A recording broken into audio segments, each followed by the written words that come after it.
like to do an introduction of board members and staff. Dr. Gerard, would you start us off, please?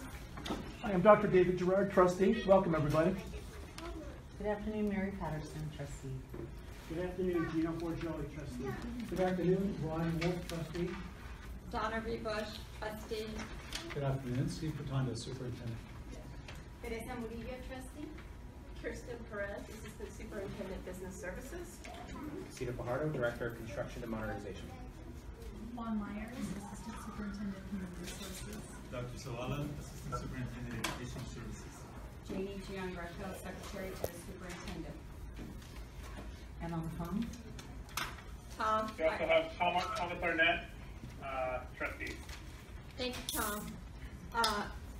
The first item is a board discussion of we're going to start with B1, study session on Borello Elementary School, and then B2 is approved delegation of authority to award a remediation contract for the SG Borello Elementary School. And I have several speaker cards here, and they don't indicate B1 or B2. So if you have a specific desire to speak, to wait before the board goes through their vote or approval of the authority to award the remediation contract, I can hold your card till then. We have 22 cards, so I am going to ask Ms. Perez to set a time limit of 2 minutes per comment card so that we have plenty of time to hear from the public and our expert guests here that are offering us advice and information on this important topic. 11 cards, right? I have 11 cards. 11 cards. And where are there more blank cards somewhere, Donna? Yes, thank you, Mary. There are blank cards out in the hallway. I'm going to call for cards within the next minute or so that we can, continue with the meeting and know how many. Can I ask if we just put B, can we speak about B1 or B2, or do you need us to specify B1 and B2? You would need a card for each one. So I'm going to assume that this is going to be So if B1. we put B, You have 2 cards? you Yes. just do B. Did some people have 2 cards? I haven't had time to look, so. All right. Well, we'll start with the one that was on the top. These are in no particular order. Ashley Hamner, and it's speaking to the Borello issue. Okay. Thank you. I just wanted to say that I live over off of Pete Road, where Could we have you please go up to the dais? Thank you, Ashley. We have a little bit different configuration, so if you are speaking, could you please move to the front of the room? Thank you. I'm here to talk about the Borello School. I don't think this is a good idea to be built. I have read some of the facts that have been put down on the toxin that's in the soil, and I don't believe we should build this because this could be a risk to children. There are plenty of other places to put a school. We have the empty area over where Central used to be. We could even just move Central back to where it was and use the Burnett area. We have the Flex building that's still open. We have plenty of other options. This is a risk to small children. The toxin in the soil can cause convulsions, sometimes death in high rates. It can also cause kidney failures and some forms of cancer. Would you really want to put your own children at risk if this was your child going to this elementary school? I don't think you would if you did, because would you really want to risk the future of our generation, the generation that's going to take over afterwards? People will consider an alternative to sending their kids to school if you do plan on building this. You do realize that, because I have neighbors who have seen the flyers that have been handed out about this, about where the school and the toxins in the soil. And I have talked to a couple of my neighbors, and they're planning on even moving out of town.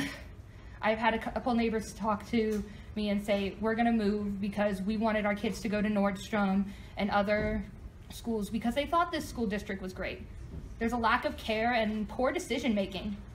And I'm quite frankly disappointed because you're supposed to be officials representing the public. And it's very sad. If you think you're gonna put a bunch of kids on this toxic soil, you're wrong. You're not gonna endanger children because none of us here are going to allow it. Thank you. Hi, Michael Lally. I'm an aerospace engineer in Palo Alto, and I work in a company that follows processes and procedures and always under the careful watch of Palo Alto and the state of California. I think the state of California is very fortunate to have the DTSC's school branch set up almost precisely for this very need. And I apologize if you've heard their mission statement before, but I wanted to read you their mission statement. To assist school districts in the assessment of school properties by ensuring that the environmental conditions are expeditiously investigated, evaluated, and if necessary, remediated in order to protect public health and the environment. I think we're lucky to have this organization, and I trust their work, and I would put my kids in a school built on that property if they had the DTSC blessing. Thank you.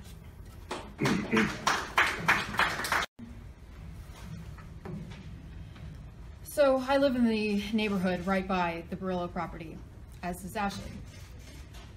You know that this may cause health issues for this community.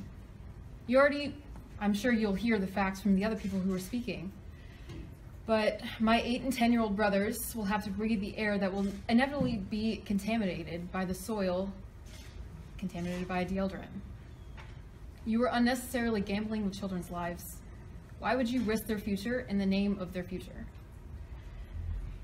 Like Ashley said, this is very poor decision making. This also is exemplified in the subject area, as well as how the problem in the math department has not been addressed at all. There should be as much emphasis on the math department as building a new school on this toxic land. Fix our curriculum first, then think about a new school. Trustees and Superintendent, I do not approve of the building of the proposed school due to exposing the community to a carcinogen like deodorant.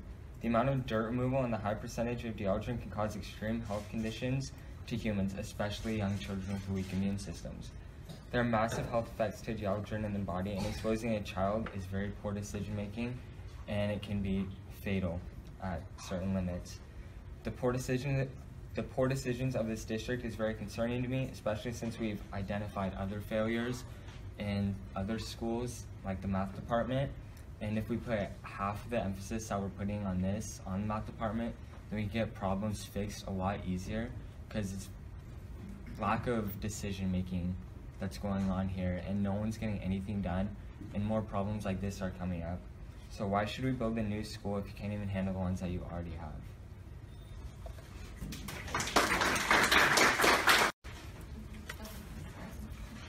So good afternoon, board members.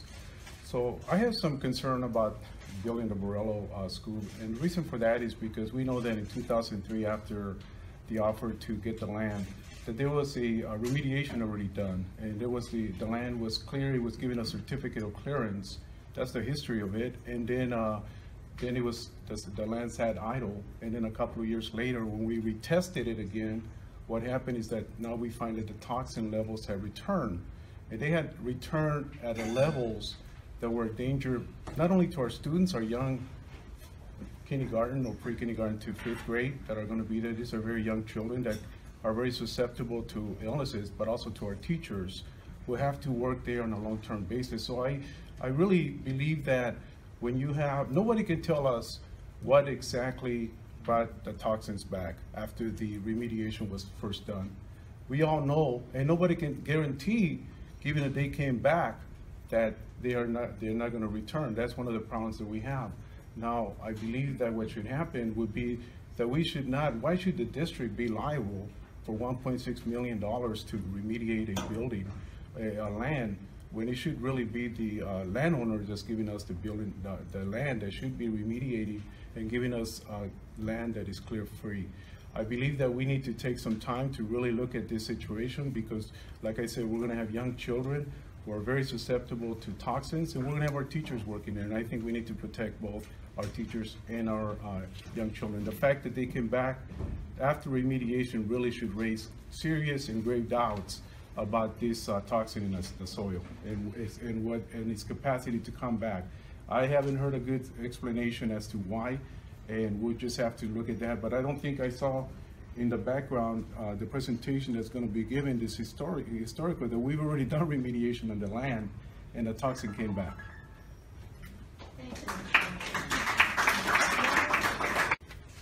Hi, I'm Marilyn Hawk. I'm a resident of Morgan Hill, and I've worked as an operational excellence consultant to Fortune 500 companies for 25 years.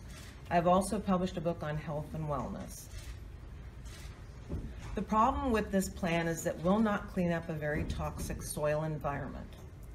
To expose our most vulnerable citizens to this toxin and the risk of cancer, Parkinson's disease, and other neurological and immune disorders is simply unconscionable. You can't cover up a toxic problem with a school and a green space. Underlying the safety issue is one of equity. Building a new school adjacent to a gated community is not fair to the other neighborhoods putting up with schools that desperately need repairs. I urge you to vote no and put an end to this bad idea once and for all. Thank you.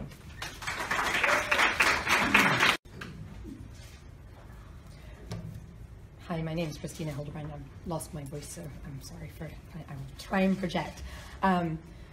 I'm here on behalf of a Voice for Choice Advocacy, an advocacy group in the Bay Area. We cover the whole of California, but we were asked by many of the community members here to support this, or actually go against this project and speak up against it on behalf of community members that are not able to be here or at your school board meetings because of the time of day that they are. I've spoken to you many times. I've spoken to most of you individually regarding the dangers of dieldrin. I think you are all aware of them. If you're not, I'm happy to give you more information, but I'm not going to spend my time on that. I really urge you, today is a day for you to make a decision on this project, and I hope you make the right decision for Morgan Hill and for the long-term community of Morgan Hill. The school isn't needed. We were at the meeting a few weeks ago, a month or two ago, that showed the big plan for the schools and the uptake in school children. This school would just move children from one school to this school. It wouldn't, there's no growth in Morgan Hill's children, and the number of children in the district that's substantial in the next 10 years. That meeting also showed that the schools that are currently in place are in desperate need of other upkeep, plumbing, the portables, it just went on and on. I think it was $685 million could be spent on the school district on updating the buildings you have. Spend your money there. Spend them on the kids you have right here, right now, and look at that rather than this property that is going to be built on toxic land that you have no idea what the long-term effects. We've seen it all over the country. We've seen it in California where the DTSC has come in and tried to remediate, overseen the remediation, and it's gone horribly wrong.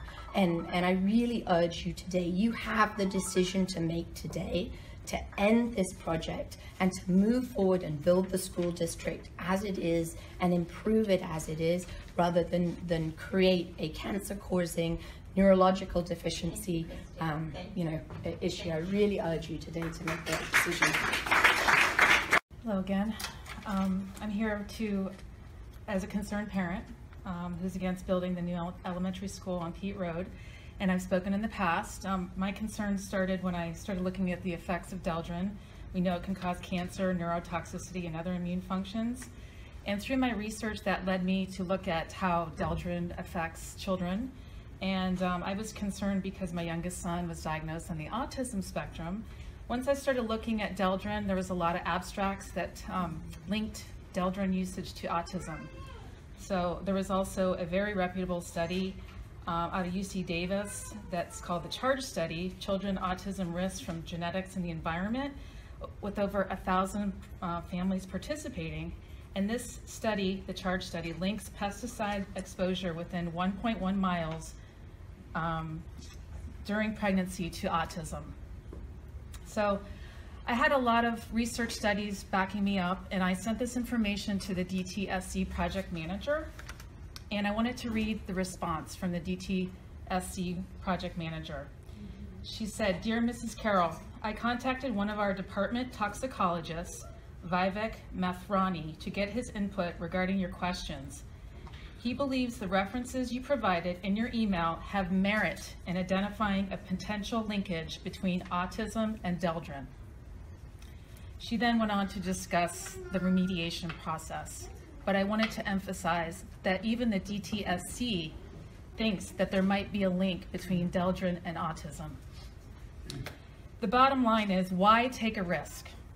Why put our children and adults at risk? How can you be certain that the soil is completely remediated and not harmful to the community during the remediation process itself? So we all know that the autism rates are really surging. I'm not going to go into that, but I just wanted to mention, shouldn't we put this money towards, like others have said, our current schools? Sorry, I have to stop you. I'm sorry. Okay. Thank you. Thank you.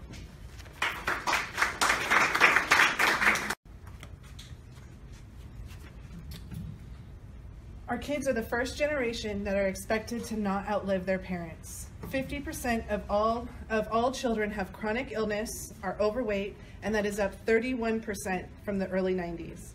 1 in 6 learning disability, 1 in 9 asthma, 1 in 10 ADHD, 1 in 12 food allergies, 1 in 20 seizures, 1 in 45 have autism, and it is projected at a rate we are continuing that 1 in 2 will have autism by the year 2032, with 80% of those being boys. We have a problem, and that problem needs as much attention as we can give it. We are subjecting our children to a toxic environment and living with the outcomes of years of toxic use. The age-old adage of, when we know better, we do better, or if we knew then what we know now, proves to be the point that is being missed by this board. This land is toxic. Unfortunately, studies show that the aftermath from Deldrin is of epic proportion. We cannot clean this amount of toxins without putting the community in harm's way, and it certainly cannot be dealt with appropriately by an agency wrought with corruption and malfeasance. That agency is the Department of Toxic Substance Control, or DTSC for short. We are putting our most vulnerable in their hands. We know this from the Encinitas incident, which had a much lower level of Deldrin on the land. 19 single-family homes potentially exposed the surrounding neighborhood to dust containing the banned pesticide. 16 people have fallen ill, including pets. If you look into DTSC, it is not hard to understand that it is an agency plagued with controversy, from mishandling of cleanups up and down the state to disgruntled workers afraid to go on record stating the corruption and malfeasance taking place within the organization. An agency that is known for being a revolving door and has gone through 10 directors in the last handful of years. If you speak with any environmental watchdog agency and mention DTSC, they will tell you of the pages of infractions the agency is responsible for. Thank you, Mrs. Harley. Thank you.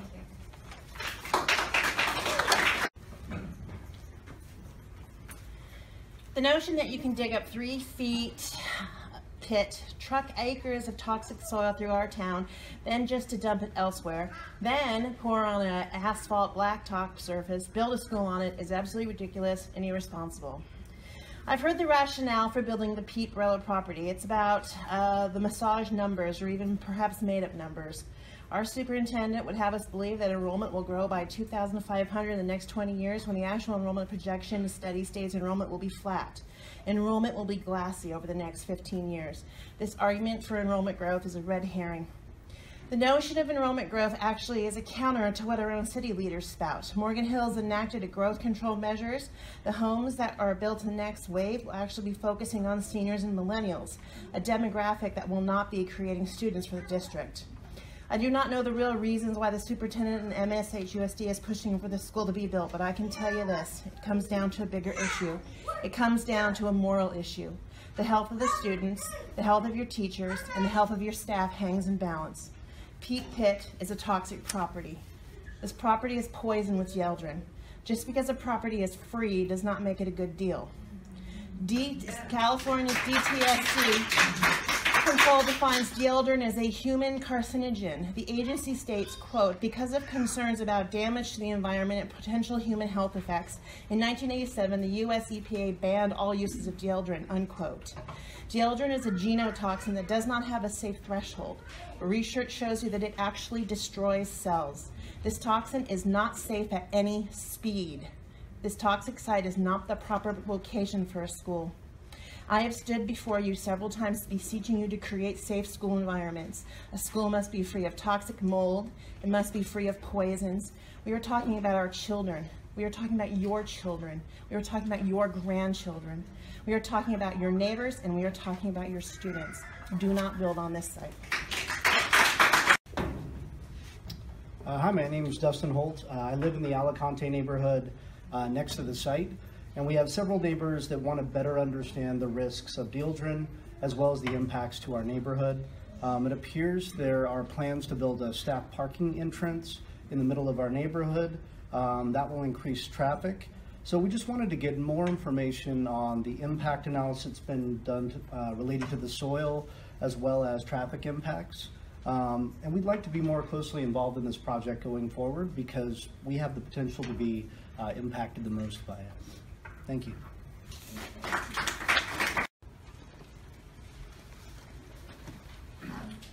Superintendent Batondo, could you please help us in directing the beginning of the study session and calling on your presenter? Yeah, thank you. First, I want to check with the people that are on Uber conference. Could you just announce if you're still on? Tom? I'm still here. This is Thomas Arnett. Thank you. Who else is on? Milan, are you there? Jose Salcido and Milan. Thank you. Thank you. Thank you. You probably muted yourself. So thank you for hanging with us. Just for the members that are here, I mean the public members here in the room, Jose Salcido,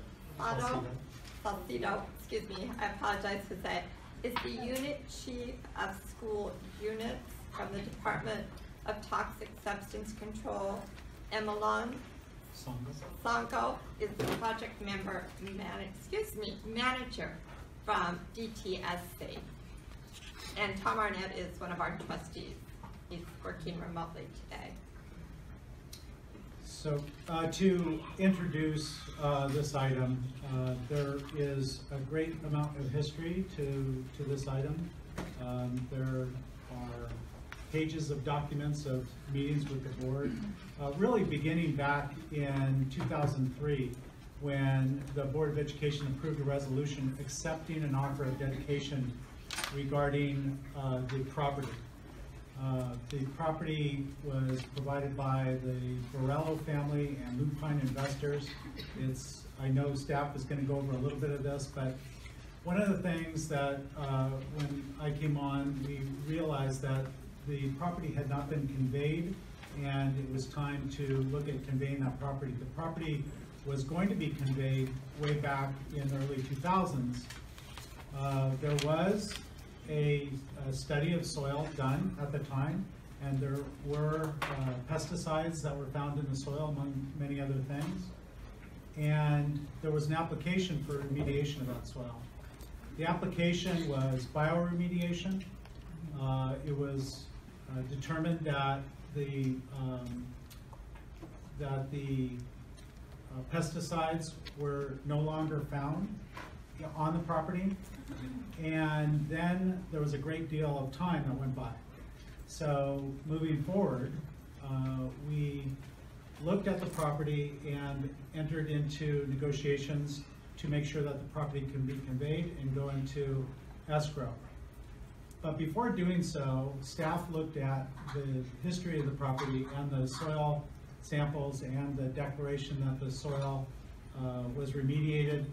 And we decided, although there wasn't a legal requirement, we decided to test the soil again because so much time had gone by.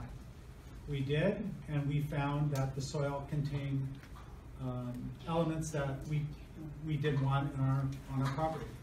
So that, I'm not going to fast forward to now. I think that staff will have a little bit more. But I want the community to know that the interest in testing the soil was something that we took seriously. When the results were shared with me, I saw that the analysis of the Dieldrin was most concerning, and we looked at all the different options for remediating the property and what the costs would be. The fact is that Dieldrin isn't just on 9 acres. Dieldrin was an application, as you've heard from some of our speakers, and it was a pesticide, I think mostly for pitted fruit, used back during the heavy ag days in this area, and also on properties that we had already built schools for. And one of the properties was Barrett Elementary, and one of the properties was Sobrato Elementary. That was found at those sites. The remediation for those properties was off-haul of soil. It wasn't bioremediation. This district at the time, I wasn't here, I think that most people in this room were not here. The application was to off-haul the soil so that the school can be built with the constraints, and also to make sure that the safety concerns were met. So I'm going to turn it over to staff. There are many comments from the speakers that we totally agree with. The concern for Dieldrin, the concern for the effects of Dieldrin are our concerns. And when we met, was it about a year ago, I guess now?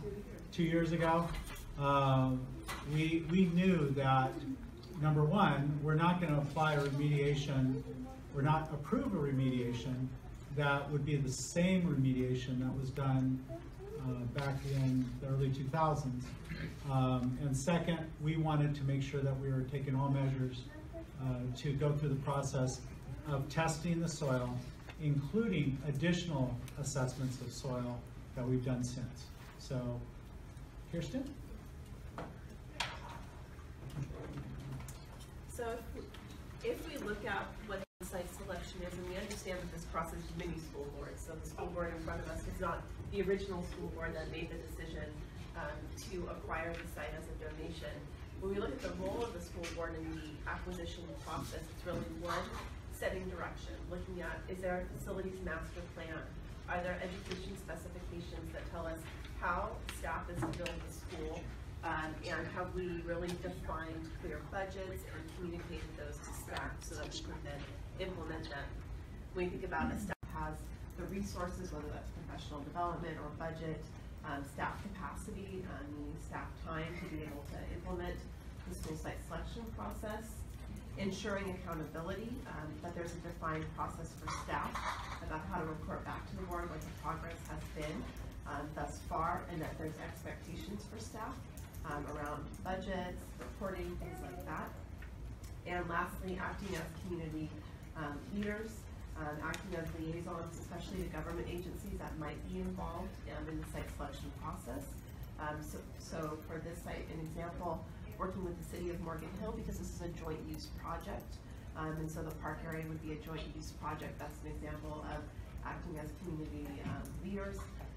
Soliciting feedback and input, of course, is included as a role of the board. Ms. Perez, could I also, trustees, I'm going to request that we hold our questions on the presentation till the end of the PowerPoint, because in discussion with Ms. Perez, thought it would be more effective to go through all the information, and then we will definitely do, a round robin of questioning, giving everybody time to go back and address any questions they have, but we thought we'd let her go through the whole presentation first. Thank you. So again, as Steve started with the background, this has been a long process for site acquisition. It was in February of 2003 that the board adopted a resolution to accept the dedication of the donated property. And I'm sure we're all familiar with its location on Pete and Mission Avenue Road. If we look at what a typical school construction project flow looks like, and this has maybe been atypical because it's been so long, it starts really at the first stage of planning. What space do we need? What are the features that we need? That really comes down to, is it an elementary, is it a middle school, is it a high school? Do we look at, is it landlocked? How do we enter and exit? Those are the different features that we're looking at when we need to acquire land. Is it in the right area? When we look at how the city's growing in construction, is it in the right area? Looking at any type of budgetary constraints that the district might have in purchasing land and building, and then obviously establishing a timeline. When will the school be needed? And then backwards plan into when you need to acquire the site. The next step is really looking at funding. Are you funding it with, do you have money in the bank now to be able to fund it? Are you using local funding? That could be bonds or developer fees as funding. Are you looking at money from the state for new construction? And we know in November of 2016, voters approved a proposition for state money for schools. So we have the ability with this particular project to be able to access state funds. And next we're into the acquire. That's kind of where we are now, although we've been working in the acquire and design stage at the same time because of the timeline related to the donation agreement. So we're working kind of in these two sections simultaneously. So in the acquisitions, getting approval from the California Department of Ed, the Department of Toxic Substances Control, working with our design firm, McKim Design, to work on the site master plan, and we'll share more information related to that with you. And then moving forward, we would work on construction delivery options, bidding out the project, and getting final approval from the Division of State Architects. And then we would obviously move into the last phase, which is the construction and the site prep. And so those first kind of 4 stages take a lot of time, and maybe you don't actually see the physical structure of the building, but they are just as important as the construction phase itself. When we look at what are the district's needs related to facilities, we want to consider several items, and those items are listed up here, looking at the district's enrollment projections and potential growth areas. What are the trends that we're seeing in the city population? We look at attendance maps. In this case, we're looking at kind of 2 sets of attendance maps. The attendance maps we currently have in the districts and the ones that we worked with our boundary committee for, assuming that the Borello elementary site would open. We look at capacity at existing sites, and capacity is always interesting because capacity continually changes. And what I mean by that is our capacity to have a number of students could be defined as number of classrooms multiplied by 24, 29, however you're loading classrooms. But really what's changed is how we use facilities over time. And so as we've implemented, for example, focused academies, as we've accommodated special needs students, that changes how our capacities are at different school sites. And so you may have one capacity if you fully loaded all classrooms, but you have to realize that capacity doesn't meet the instructional design. The change of how we deliver curriculum, especially with Common Core, has changed how we utilize spaces on campus. And so over the last 10 years, we've seen a change in how space is utilized. So it's not just max capacity, we have to take into consideration how space is used for other instructional programs. And lastly, we consider any surplus site inventory that the district may have. In this case, we're a district with really no empty space or land that's been banked for future use. Aside from the Machado site, which is the one-room schoolhouse, we don't have any surplus land that isn't being utilized. All of our sites are currently being utilized, and so there is no other inventory that the district could go to if they needed to build another site. And knowing that the site acquisition process takes anywhere from, 3 years, probably at the best case, to up to 5 years, for a district that is seeing projections and seeing growth in the district, that's a scary thought that we don't have any surplus land. Most districts throughout the state have a bank of surplus land that they have planned for future development. So it's always interesting to talk about schools is what causes what to grow. Is it the city of Morgantown, the population change that causes growth within the school district, or is it that you build more schools and residential developers are attracted to those areas and that causes an increase in population? And so in November of 2016, voters approved Measure S, which caps the population at 58,200 by 2035. That's the population ceiling. And so what we have to look at is how could that affect the district? So we may not know for sure. We'll know in 2035 when we get there whether or not it actually happened, but we have to project based on a population cap of 58,200 and say, well, what is that impact to the district itself? And so when we looked at an initial build out of a population increase of about 40%, which is roughly what the voters approved in November of 2016, what we see is with a 40% increase in population, the total number of students within the district, based on our current yield factor, would be about 2,600 additional students. And we've broken that up by grade span. You'll note the K-6 grade span needs to be adjusted because now we have K-5s. But still, you'll see the total growth of student population, roughly 2,600 additional students by 2035. And if we look more closely at just the enrollment for elementary, what we'll see is at a current capacity of 4,776. And again, that's capacity changes as our instructional design program changes, so that there's flexibility in what that capacity means, because we have to respond to the instructional needs of students and provide programmatic space that they need. We see that there is a minimum number of spaces needed of 1,118 up to 1,562. That's the number of seats that we would need to be able to house, which is roughly 3 elementary sites. Now, with the K-6 and K-5 shift, that may change the number of spaces needed, but not dramatically. We still know that there is definitely a need for space within our elementary sites. If we look more specifically at what I'll call the east of 101 section and southeast of 101, the city defines it as, we only have two schools in that area, and that's Jackson and Nordstrom. And if we look in particular around where the Pete Road site is located, what you'll see is development that's happening here that's currently under construction. This is the Lantana, which is Cal Atlantic's project, which is 135 units.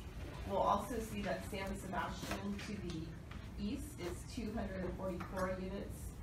That's currently being constructed in acres of potential school sites right here. So you'll see that in the immediate vicinity, right around the potential Borello site, there's growth within that area. If we look a little bit down south of that area, and why that's important is when we think of this area and we think of boundaries, we have to look at what's happening with the whole east side of 101 area as we think of boundaries, because remember there's only 2 schools located in that area.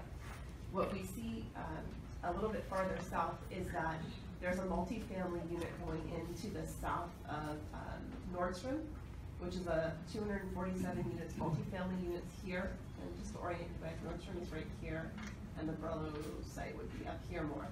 So these 247 units would feed currently into Nordstrom, which we know is at capacity. We also know that there's several other smaller developments that are happening on the peripheral of these 2 schools. We've met with the developer of this property here, that's MyStar, who's planning on 250 single-family units. He's applying for the next round of units, and also I want to say about 60 senior housing units in this area down here, which currently would feed all of JAM, which is again at full capacity as well. So we see that even our schools that we have in that east of 101 area who are at full capacity right now, there's development in that area as well that's going to push them over capacity. And that's current development that's planned.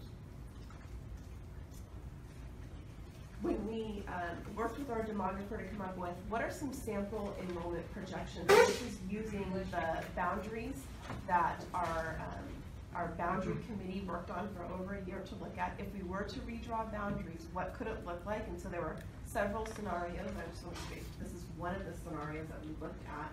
What you'll see, sorry about that, is the very bottom line as we plan for the new elementary school here. And again, this is now, we're not opening in 2017-18, but you'll see in the new elementary school, what we've done is pull from enrollment from Nordstrom and Jackson, for the most part, now feeding our new elementary school. So instead of those 2 sites being over capacity, what we've done is redraw boundaries within the east of 101 area in order to level those 3 sites, slowly building up our new elementary school, but also ensuring that our 2 other sites do not become overcrowded. And you'll see even with adding in the new elementary school, Jackson is at 557 students, and Nordstrom still remains at 582 students. So pretty high for elementary schools, even considering that 332 students we plan to put at the new school. And you can imagine if those 332 students weren't at those new elementary schools, they'd be at either of the two other elementary schools that are east of 101. The other consideration is when you look very far into the future from the city of Morgan Hills, what is the plan related to the east of 101 area, which is this, what they've defined as this kind of thatched or dotted area here. And so the future general plan calls for this area, which is currently kind of a mix of houses, orchards, and ag areas. Show where Maine is on that, so you have a reference. Maine goes right down the middle of that. Right here, here's Maine, sorry. And So where here's Live Oak Maine, is. and Live Oak would be like right here, this kind of blue area is Live Oak. Oh. So all around kind of Live Oak down to here where Nordstrom is. So this whole dotted area is what the city refers to east of 101 area. And they've asked for a specific plan for this area. And what the city envisions is this becomes a walkable residential neighborhood. So as you, and we start to see on the outside of kind of infill within the city, that ag land is converted into residential. And so the city, and I think very thoughtfully, has said this needs to be a general, this needs to have one plan about how we develop this area. But the future plan for this area is a residential neighborhood community. And so that's long term, but I think it's an important consideration when we look at how the city is growing and how that impacts the school district. And so as we want to be poised to be able to respond to how the city grows, we have to make sure that we're taking this long-term plan into our own plans as a school district and saying, do we have enough sites that are east of 101 to be able to respond to these kind of changes from the city? So other considerations, and this board and other boards have gone through the same process to say, what other sites are available? What can we look for within the city and on the outskirts of Morgan Hill as available property, understanding that the district didn't have any surplus property and how important it was for the district to have sites that were designated as future school facilities. And so in looking at that, we completed a comprehensive analysis, and it told us what I think we probably knew all along, is land is very expensive here in Morgan Hill. It's over $1 million an acre now, competing with developers for land. But more importantly, what we know is we can't find land that comes in 10 acres and plus. And that's what we need to build a school. You know, we have neighborhood schools, we value open space here, and so we're not like urban areas where you build schools on an acre. We're looking for elementary facilities that are as close to 10 acres as possible, middle school facilities that are 25 acres, and high schools that are 40 acres. And that's not easy to find here in Morgan Hill, and if you can find it, it's very, very expensive. So that's what we were able to find through our study. What we found is in order to look at other land, we'd actually have to go out into the county area. And so that takes away from neighborhood schools. It also adds to transportation issues. How do you get students out to those schools? Adds to traffic issues as they're not walkable. So parents have to drive or carpool their student out to a school in the county. And so you lose that neighborhood feeling, which is what we valued for a long time here in Morgan Hill. What we also know is the city of Morgan Hill is committed to developing this jointly with the school area as a joint use project. Originally, the city had an option to purchase the land adjacent. It's currently part of the parcel where the homes will be developed.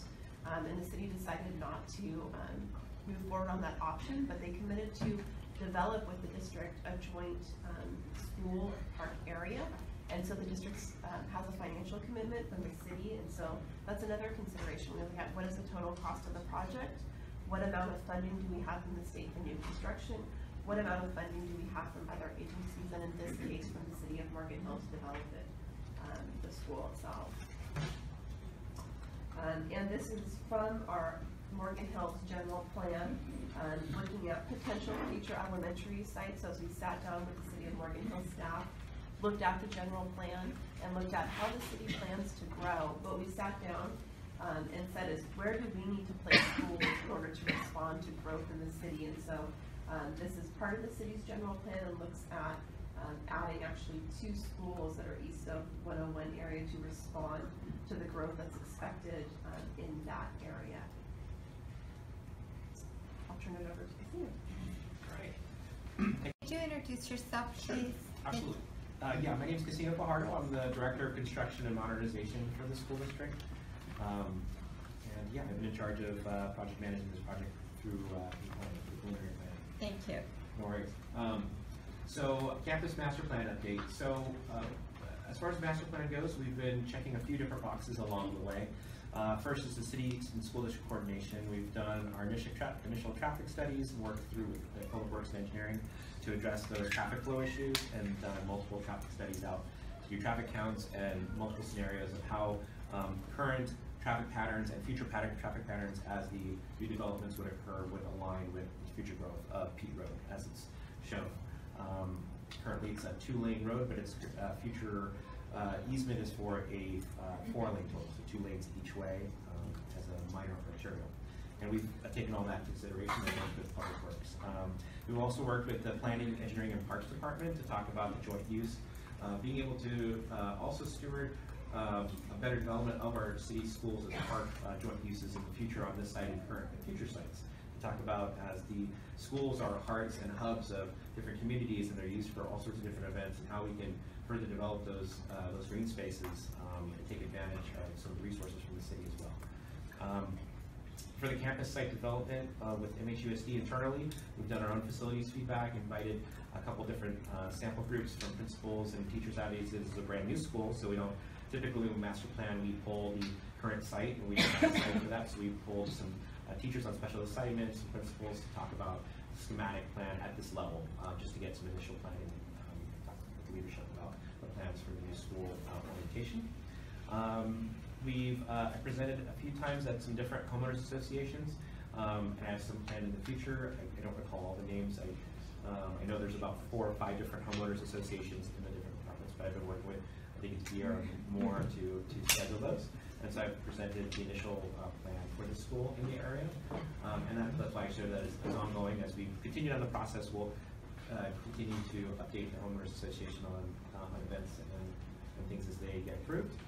We also, I just flyed the neighborhood last week, and we sent out some correspondence a few weeks ago to the different homeowner associations regarding a community meeting on June 29th to talk about the design of the school, the traffic amenities, some of the different components that will impact the local community. So if you live in the community, I urge you to attend. We're having it at the closest district facility at Jackson Academy to share information and solicit feedback regarding the upcoming developments.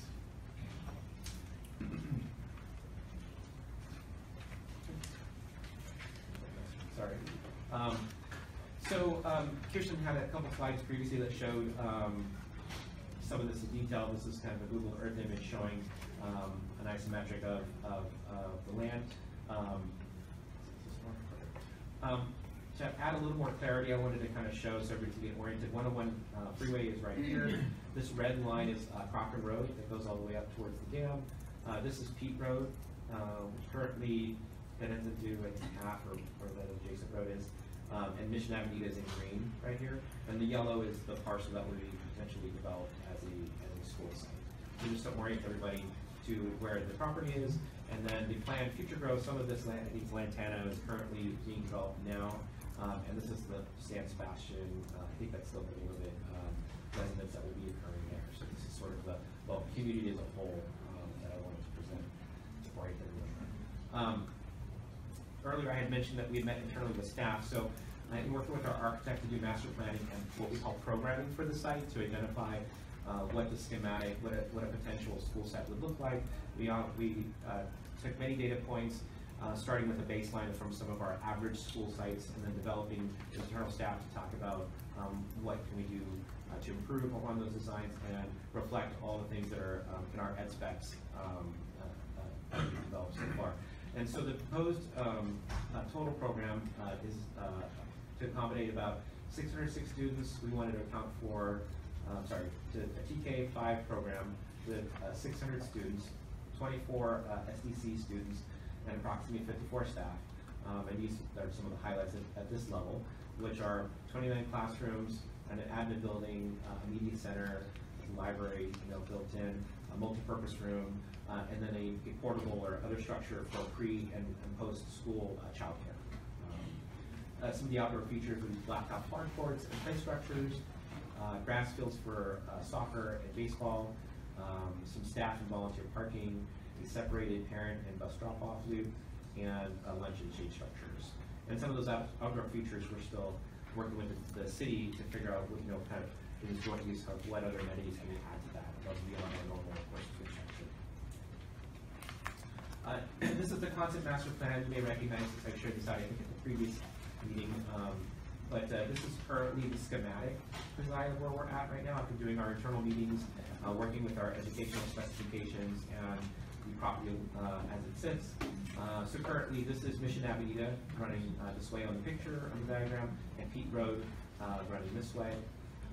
For clarity, we showed some easements we have. You can see this sort of curvilinear sidewalk element here. That's the easement that is shown for the expansion, the future expansion of Pete Road.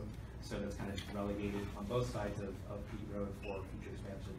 So you can see we've set the buildings back to account for that. So in the future, if the city does plan to ever widen that road, our buildings won't have to be torn down and redone. If we ever need to, we can just simply adjust the traffic circulation. We show the main drop-off for the parents here off of Pete Road as well, more towards the pump station property with some visitor parking. We show a bus loop right here adjacent off of Pete Road. So again, not trying to, we kind of came to the culmination, we wanted to avoid having buses going through the tighter curves of the Mission Avenida pathways, kind of through and that was one of the things that came up in the homeowners association comments as well. We plugged staff parking back here, kind of tucked up against the side property with a berm to kind of separate the residents, future residents that we built out from the school. And we show the buildings right here along the corner of Mission Avenida to kind of shelter kind of the property, so to speak, and an admin as well. So that's the admin, the Maltese building, the kinder and TK kinder areas. We even showed areas where if there was future growth for portables or things, or future expansion if the population increased.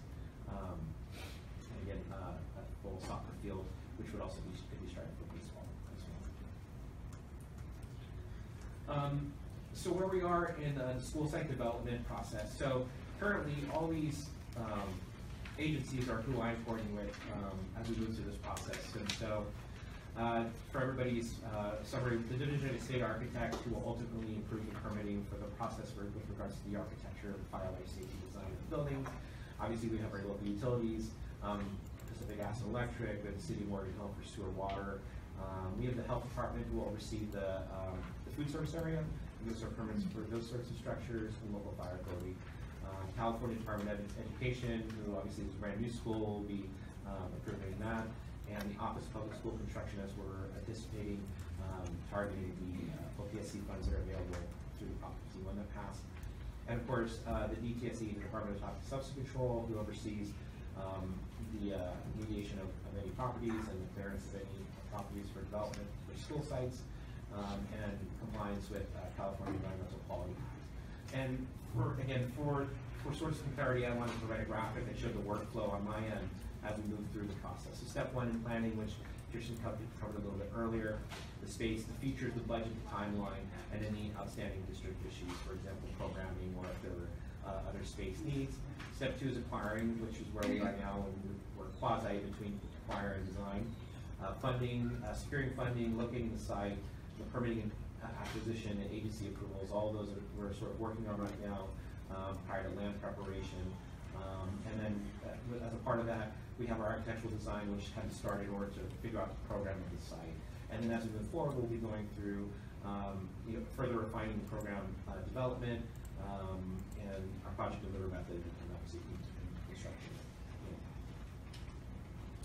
So now we go into a little bit the land acquisition process as it relates to where we are on the project. So again, Kirsten touch base and just recounted it as well with some of these things. We'll start with the California Environmental Quality Act. So this requires state and local agencies to identify significant environmental impacts of their actions to avoid or mitigate those impacts if feasible. And so we're in the process. We'll be searching for, we have a draft mitigated negative declaration that's been submitted preliminary to DPSC in reference within the Renewable Action Work Plan. For those to define that, a mitigated negative declaration is appropriate when the initial studies are prepared and determination has been made that there are no significant environmental impacts that will occur because the revisions to the project have been made, mitigation measures will be implemented which will reduce all potentially significant impacts to less than significant impacts. So those include things such as disturbance of the soil, lighting, acoustics. We've done archaeological studies to locate if there are any Native American remains or old burial grounds. We've done photometrics, all those things which will be distributed for public comment in a CEQA document that will be circulated. And mitigation efforts in order to get around those, either to mitigate the impacts of those things to the surrounding environment, such as noise, such as light and traffic. The M&D and the raw documents will be circulated. There's a 30-day public comment period on both of these documents that will begin late June or early July. And finalized documents after those public comments, they'll be collected into one finalized document. We're anticipating that in about August, depending on schedule of holidays and different levels of COVID. Mr. McDonald had also mentioned we did some additional testing. We've even done further testing. In February, we did a supplemental site investigation, and we performed additional testing on site to further characterize the site and provide additional sampling data points as we were looking through the PEA, and we took advantage of some gaps in weather where we could go ahead and sample additional areas just to qualify them. What we found is, let's see, about 1.2 acres of de-eldering down to 2.5 feet or less average. And there was one sample area that headed down to 3.5 feet. We had 1.2 acres of de-eldering down to 1.5 foot depth average or less in area B, with 3 areas within that showing 2.5 feet deeper, or 2.5 feet deep. And then 5.6 acres with de-eldering down to 1 foot depth or less or clear. And there was an existing stockpile area with de-eldering down to about 3 feet or less. So as a result, to kind of give some data points, that would be a total offal of approximately 19,592 cubic yards of material. And by coordinating with our civil engineering, the proposed offal would serve as part of our clear and rub scope of work, which would otherwise occur in construction. So in the construction process, we would get a brand new site. We would have to scrape portions of it and try and be cost conscious, and as far as how can we use that to our advantage. We're already working kind of with our architect and engineers to identify, areas of swales and where the parking lots would be going to grade at their appropriately. Any on-site, any soil left on site would be tested and confirmed clean prior to use by the school site. Obviously through the DJC efforts, and any future aggregate or finished soil material will be imported from a certified quarry. So, and I mentioned a couple different data points in the previous slide. So here's the graphic that goes along with those. So you can see sort of a swath in the center that has a lot of the higher testing areas and a portion of this stockpile. And so this is the area where I identified most of them are 2.5 feet or less. Some of them are 0, and then there's one corner that's about 3.5 or less. Same thing in area B. We tested for de-eldering, and 3 of the areas, kind of this area right here, tested about 2.5 feet deep or less. And the balance had different data points taken throughout, but they were all left to 1 foot or less in the results. So that's the 5.2 acres, 1.2, 5.6 acres, 1.2 acres, and 1.2 acres are in the middle is where that stockpile is. Residential development remediation. So the adjacent residential parcel, the Altamira, will start remediation process all in late July or early beginning of August 2017. The San Sebastian estates have already completed their remediation or off-fall and received no further action from DTSC in March of 2016. So just for awareness, the off-fall remediation is happening in other places in Morgan Hill. The DTSC school, the Department of Toxic Substances Control Schools Unit Since 2000, the DPSC Schools Unit has assessed, investigated, or overseen the cleanup of over 2,300 different school sites in California. The DPSC oversight responsibilities include the efficacy of the methods, the environmental factors, and community engagement. And some of these are slides from the last update, but just to go over them again. So remediation options considered as a component of the law. So the main types that we considered were obviously excavate and disposal of any contaminated soil with an approximate budget of $1.6 million and a schedule of about 45 days. Another type of remediation type is capping, which would be leaving any contaminants in place or anything in place.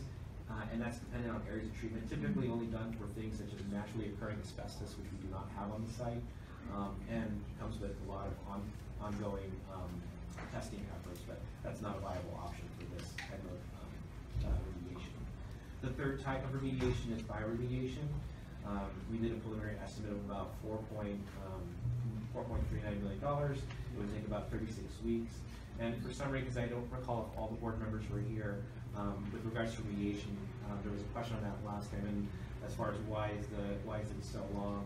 So with bioremediation, it's a crafted process. So a company has to actually chemically engineer a way to create a compound that will join to the dealdrin and then further break it down, and then sample sizes are done. So you have to do a small sample size, test that, make any changes, do a larger sample size, test that again, make any changes, do it on a bench scale, which is more of an acre, so you're doing it at a mass scale, and then finally before you go to implementation. So the process is a lot longer than excavation, just for clarity. And then of course there's always the action of doing no action. You know, as far as projected project costs being, as we're showing, a similar parcels being at the cost of $1 million an acre, for across mill would be a deficit of about $9 million if we didn't do anything with it and off the property. And again, there's a couple asterisks at the bottom, and I'll read those. That, you know, final cost to be determined on material type and the land use covenants required, and schedule is estimated on remediation activities plus additional time for formula creation, formula modification based on pilot study results, and the review of DPSC of the 2 pilot studies. And again, the no cost action is aside from costs already incurred, would be the projects of the value of the donated site based on the appraisal of 2014. With that being said, the proposed remediation method is excavation and disposal. So it would be off-haul material, otherwise known as a dig and haul, where we excavate, dispose. Excavation and disposal is the most frequently used cleanup option. The selection of the cleanup alternative is the preferred approach, as it appears to be influenced by effectiveness and ability to meet project timeframes, procedural land use, and volumes of impact.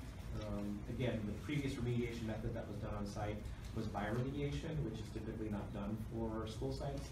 And in fact, it was the only area that was done at I think a small area called Monts County in San Francisco. But after looking at the data and the references at the bottom of the slide, all schools in California use the dig and haul method for their choice of remediation. So again, preferred method, excavate and disposal. So staff recommends the off-haul for the following reasons. The timeline, it's a 45-day timeline. It ensures adherence to the timeline of the donation agreement. It also has a proven methodology and efficacy. It's the most commonly used DPSC method. And the final costs are fixed without variable costs of other methods such as bioremediation, where if it didn't work or didn't have 100% efficacy, we would have to go back and continue to remediate the site. Disposal of contaminated soil. So the soil is considered Class 2 or Class 3 material. The closest facilities certified to handle the material are Kirby Canyon, landfill, John Smith Landfill, and Gibby Island. In accordance with California regulations, Title 23, the material must be disposed of at one of 6 disposal facilities that will accept the material and is located closest to where the contaminated soil is discovered. So we proposed Kirby Canyon with a couple of options in case for some reason that we weren't able to dispose of at Kirby Canyon, i.e. closure on 101 or accident or some other rationale. Sample safety measures taken during remediation activities. So We'll be installing fence and covered fabric to reduce potential off-site dust and dust migration, watering exposed soil areas at least twice daily, wet load and covering trucks hauling soil, limiting truck speeds to 15 miles per hour on unpaved portions of the site, covering stockpiles with plastic sheets to secure the sandbags, decontaminating all trucks and equipment prior to leaving the site, installing and monitoring air monitoring equipment upwind and downwind of the site perimeter. If dust action level is exceeded, applying additional engineering controls and suspending any excavation and grading when dust monitoring equipment exceeds action levels. And all this is within the removal action work plan submitted to the DTSC. Some of the oversight remediation activities include independent oversight by district hired consultants, so field oversight during all remediation activities, including narratives and photos, logbooks logbooks kept for documenting all activities and site conditions, and all this is described in the law section 8.10. There will also be confirmation sampling, post-remediation, so prior to doing any other construction activities, we have to have post-remediation confirmation sampling to ensure that anything dangerous on the site is remediated. We'll also have district staff oversight and DTSC oversight during the whole process. Of the removal action work plan and publicly noticing and receiving all comments during that period. Selecting a consultant for the field work and the oversight, and then bidding the remediation construction project. We'd also be obtaining California Department of Ed approval contingent on the DTSC clearance, of course. File the project with Office of Public School Construction for state funding eligibility. Obtain Division of State Architect approval, which is also contingent on CD approval of the site, and determining construction delivery options and methods to bid the project for the actual physical construction. I also grabbed a snapshot of in a kind of a histogram chart for proposed timelines for activities. So right here, we're just about, we're almost at the end of the schematic architectural design.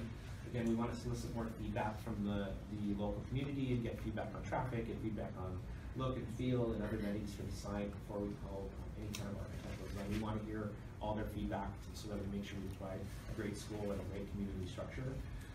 We're also about a little more than 50 or 60% of Department of Substance Control approval.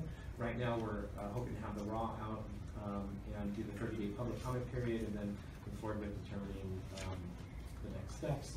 Same thing with the CEQA process. The CEQA, the California Environmental Quality Act document, the mitigated negative deck will be circulated at the same time as the raw document, so that we can get all the different comments at the same time and everybody has the same information. And that is right. So we're right about here, and the 8-1 date assumes that that's right about when we have the finalized work product for. We're just starting what we call the DD and CD of architectural design. So once we get more of this feedback, design development will start to occur, which we're starting now, which is site utilities. In other words, getting approvals from PG&E for different site utility, water, sewer, and gas, and those sorts of structures. So as we start to develop the site, we're forecasting. Again, this is more of a summary bar, but including the approval of the removal action work plan by the DTSC and closing of escrow sometime in August. That we be doing remedial action sometime between now and the end of the year.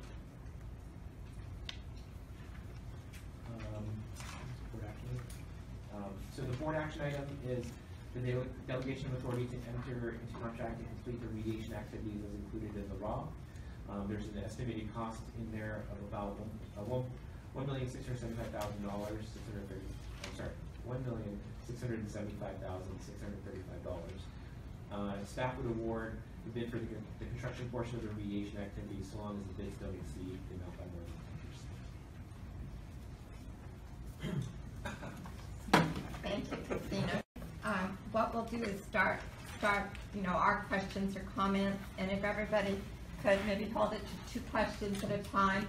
If another trustee has a link or a follow-up to, say Dr. Gerard's question, kind of, give me a high sign so that we can have a, continuity to our conversation. And then we'll move, a couple of questions or comments from each trustee, and then, start again. Does that sound reasonable? Board President, I would like just to disagree with your method. This is such an important item. I'm sure some of the trustees have two, some may have a half a dozen, but this is a very, very important item. And to limit it to 2 questions and then go off and go around and then come back is going to not get the full impact of what a trustee would like to share, at least in my particular case. So I'm not going to really limit my questions to 2. I'm not trying to limit you. I'm trying to make sure everybody gets a chance to ask, and then we can continue until everybody has completed answering all questions. But if you have several questions that you would like to do all in one time period, I'm just suggesting in an effort to continue the discussion. Well, we patiently waited through this whole presentation, about an hour. Yeah. And so we need our due. Absolutely. Absolutely. I'm just trying to facilitate the meeting. Sorry, Absolutely. it's a laughing matter to you. No. Okay. All right, let's just proceed, please. I did see Dr. Gerard raised his hand, so I'm going to recognize him first. Could you begin with some questions, and if you would yield after a couple of questions so that we can share however you'd like to present, it's fine with me. Thank you, President Riebusch, and I have questions at this time. And we'll come back to you. Because I have a history of many questions. So I'd like at this point to refer to page 9 of the slides here, if we could. And this has to do with the impact of population increase to MHUSD. And this really kind of jumped out at me when I saw the figure 60,340 for 2035. For a couple reasons. First of all, I'm a voter in Morgan Hill, as many of us are, I think. And we know, we who live in Morgan Hill, we know that we passed a growth initiative in November that says by law that our growth will be limited to 58,200 residents by 2035. Now, on top of that, during the campaign for Measure S, which is what it's called, the mayor of Morgan Hill, Steve Tate, was interviewed by the Morgan Hill Times about Measure S. He was a strong supporter of it, which passed by about 75% or so. And here's what Steve Tate said. Steve Tate said, quote, "I don't see us being anywhere near 58,200 in 2035. Future councils are going to have to adjust the 215-unit maximum downward if there's so few developers making applications that you don't have a meaningful competition." And as we also know, in November, in the election, we had an election for new city council members. The top vote getter was Renee Spring, by a lot. He was a newcomer, and his whole campaign was based on growth limits. He was interested in a 1% growth per year, which would bring us way, way below 58,000. If more Renee Springs were elected in 2018 and going forward, which is quite possible, we're going to be nowhere near 58,000. I also like to say that the first action of the new council, of which Renee is one of the 4 members, had the opportunity for 2019 to go to 215 units. They chose to go to 190 units. So that's a point I'd like to make. And I'd like to, before I ask my question, I'd like to very simply point out that I did a little study because I was curious about enrollment versus population growth in Morgan Hill. And so what I did was I looked at the growth of Morgan Hill according to U.S. Census Bureau from 2010 to 2016. It goes like this. It's a very, very steep line, as you can see. Very, very steep line. And what this indicates, essentially, is a 16.2% growth. 16.2% growth in Morgan Hill between 2010 to 2016. 16.2% growth. Now, anybody want to guess what our enrollment growth was? 5%, 10% growth? No. Here's what it looks like.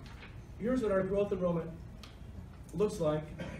But what you can see is between 2010 and 2016, we lost 395 students. We lost 395 students. And so I'm asking, how can you possibly, first of all, state something that would be technically illegal, given our current growth measure of saying about 60,240 students in 2035? And why are you trying to scare the community into believing that we need 3 elementary schools by that time? The most recent data suggests otherwise. In fact, school site systems, I forget the name, but we commissioned an organization to do a study for the board, which we did present here, that basically showed between 2017 and 2027, we'd have a net growth of 222 elementary school students. That's not a full school. So how do we, whoever is responsible for this, please tell me, why did we put this slide together? What's the intention?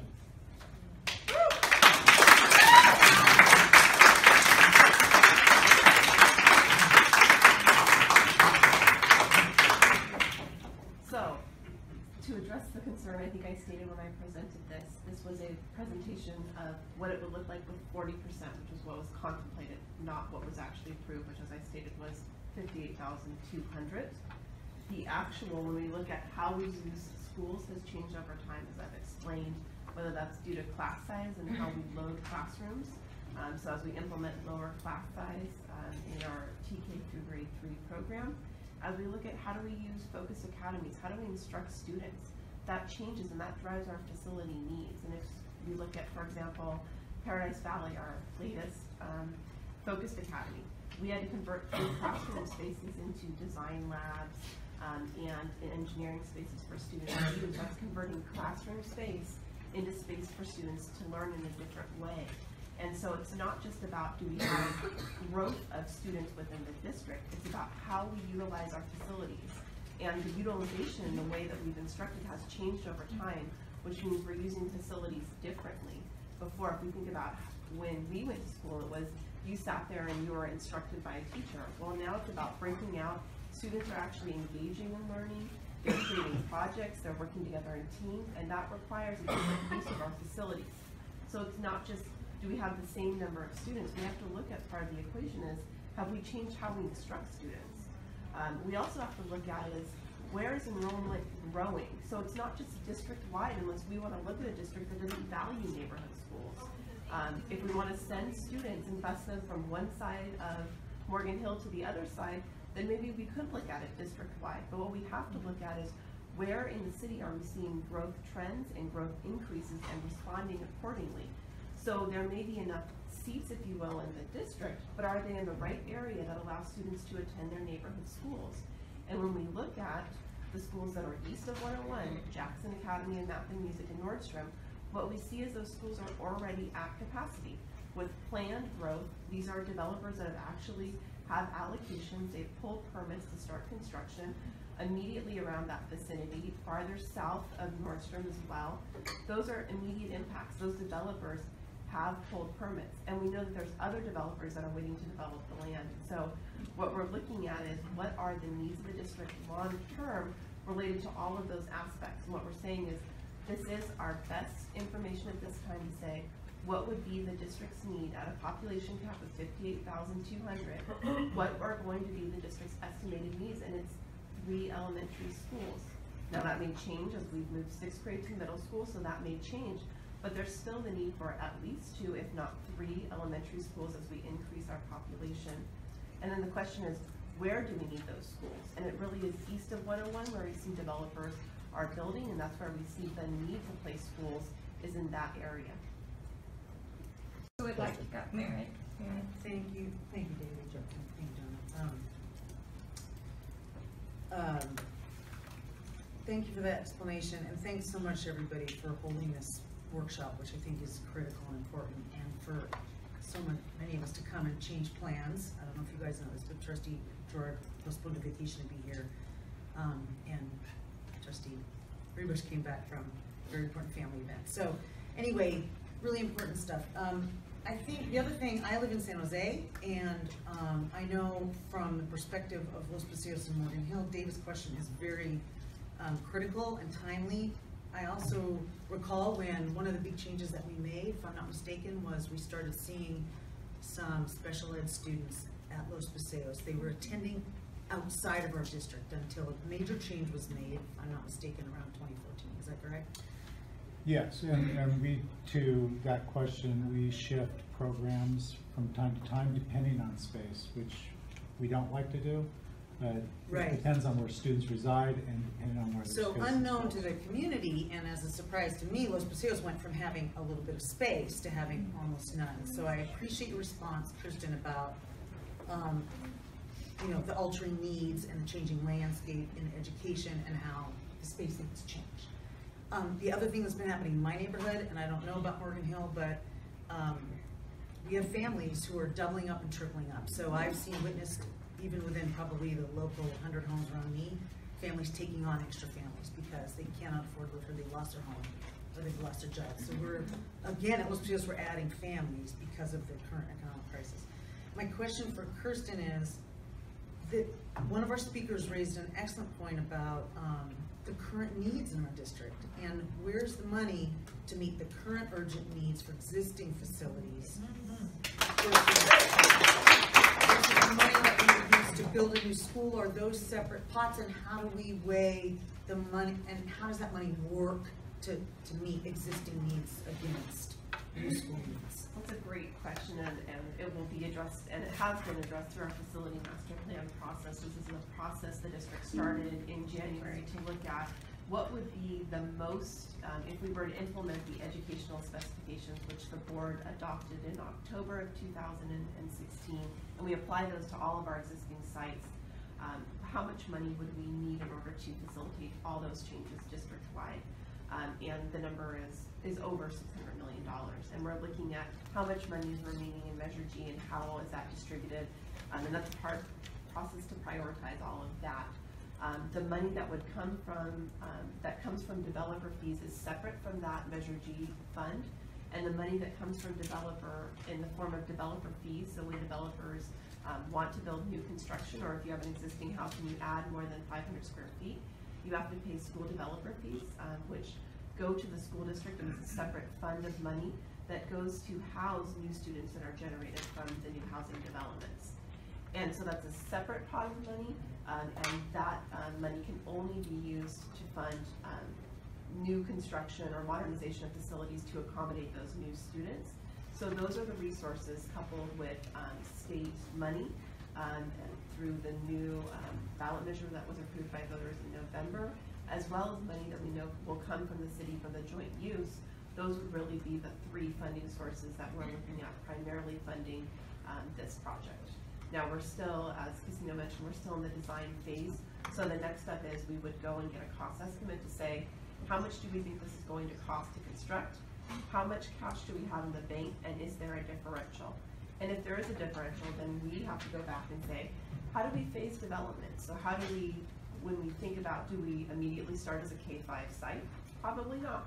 Maybe we start as a K-1 site and it grows a grade level a year, which allows us to really match the developer fee collection with the construction costs. So we may not have the cash in the bank now, but we're banking on future developer fees that will come in to help us fund the construction, a grade level or 2 grades at a time.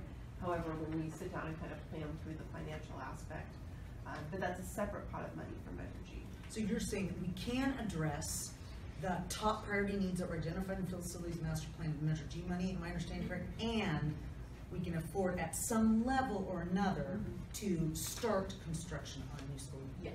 And the 2 pots of money would do those 2 separate things? There's 2 pots of money to do those 2 separate things. Okay.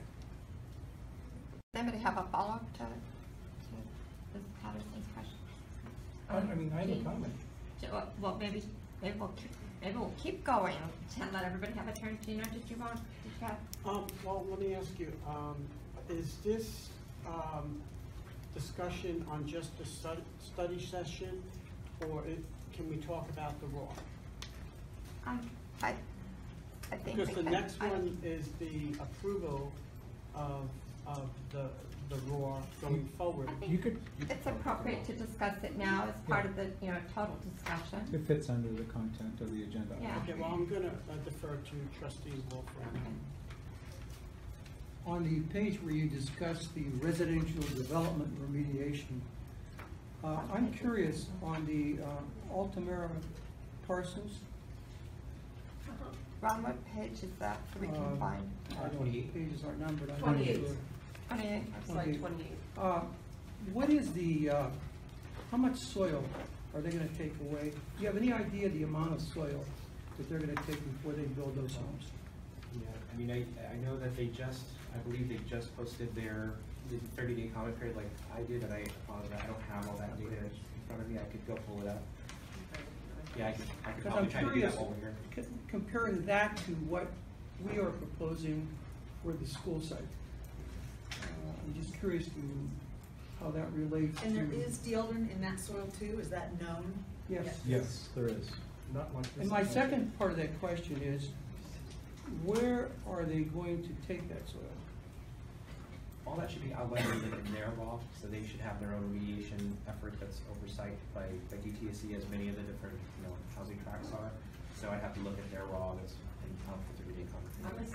assuming It's most likely Kirby Canyon because it's the closest thing to Morgan Hill. Let me just add to the question about is there deodorant? That entire area for our school site was also part of the development of a few resident homes. We tested that entire parcel because we didn't know where the school site was going to go. So we that information we could give. The other information about the other developments, we don't have. That's not our purview, and we do know that they had some assessments of that, and it is all public. I can actually speak to that if I may. For San Sebastian Estates, prospective homeowners should know, was found not to need a RAW. The preliminary endangerment assessment indicated that the level of contaminants in that parcel, which is the 244 items, the gated community that's being built there, did not have the same need for remediation at all. They were clean, essentially, from the standpoint of the state.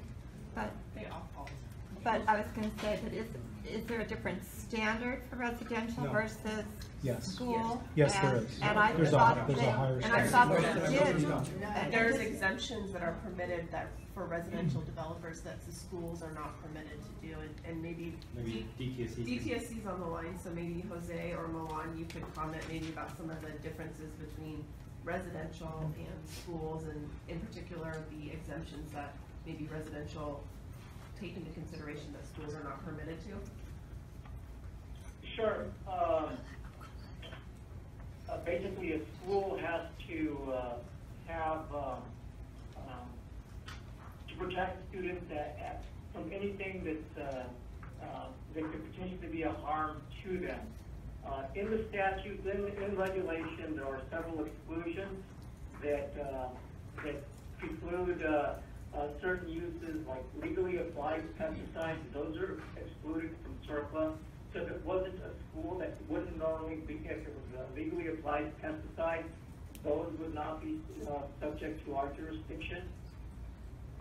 Unless, the ed code, the education code says that it doesn't make a difference where it came from. If it was legally applied or not, you need to remove it. If it's naturally occurring, you need to remove it. So there are several schools throughout the state of California where the school itself is capped, but the entire neighborhood around it has the same naturally occurring asbestos, but the school itself is capped because the ed code doesn't make that distinction. So, because the Morgan Unified School District is in a process of gathering state funds, and they have to go through the ed code says that they need to remediate those. So let me ask a follow-up question. If the area where the school is being developed, if that were residential and the pesticides were legally applied, as we know that they were at the time, and it was being developed, would they have to remove it? Or could they cap it? They could just build on it if they wanted to. Thank you. Ron, did you were interrupted, but you were trying to finish your question about this. I just have one other question. So on the Borello property, all of the developments on the Borello property are part of this Altamira development. Is that what I'm hearing? All the developments are the adjoining parcel. They're on that same, the parcels are all connected. Did you have a comment? Gino, did you? I'm going to take a different tact and go directly into the raw and probably be speaking to Casino most of the time. But there's two things before I do that. One, the superintendent said they off-hauled the Barrett and Sobrato soil, and they in fact did. But the soil didn't have 2,000% above the state. So it was a completely different situation at that time. And I want to also say I respect you very much because you've done great things for our district, and I'm so happy. But and I am not a contractor. I'm not a construction expert. But I do, some of the questions I want to ask you is an area of my expertise. I worked for IBM for 27 years, worked on very sophisticated pieces of equipment, especially measuring and testing equipment. And so when I looked at the map, I want you to get in my head, I was trying to figure out how you're going to monitor this whole project. That's the way, I guess, an engineer, thinks. And and I'm going to strictly be talking about the 701-page raw document and no other document. So if you want the page number of any item, I can give you that. Yeah. We'll bring it up this weekend. We know for a fact the eldrin attaches to the soil and can travel far distances. It appears from this document that the equipment is going to be checked, at least for the weather, about every hour. And you're going to have one upwind and two downwind locations. The raw and Cleary documents indicate either 3 or 4 of the PDR 1500 units, something like that you're going to measure. And what's the conversion rate of a cubic meter to feet? Is it like 36 inches, 1 cubic? Well, that's volume versus length. Yeah. Yeah. Yeah. Space versus. Yeah. What is it? I can't convert them. Can't convert. Do you mean? Okay. Oh, do you mean Yards versus. Do you mean like cubic yard versus cubic, like tonnage, or like is it? No, that's okay. That's okay.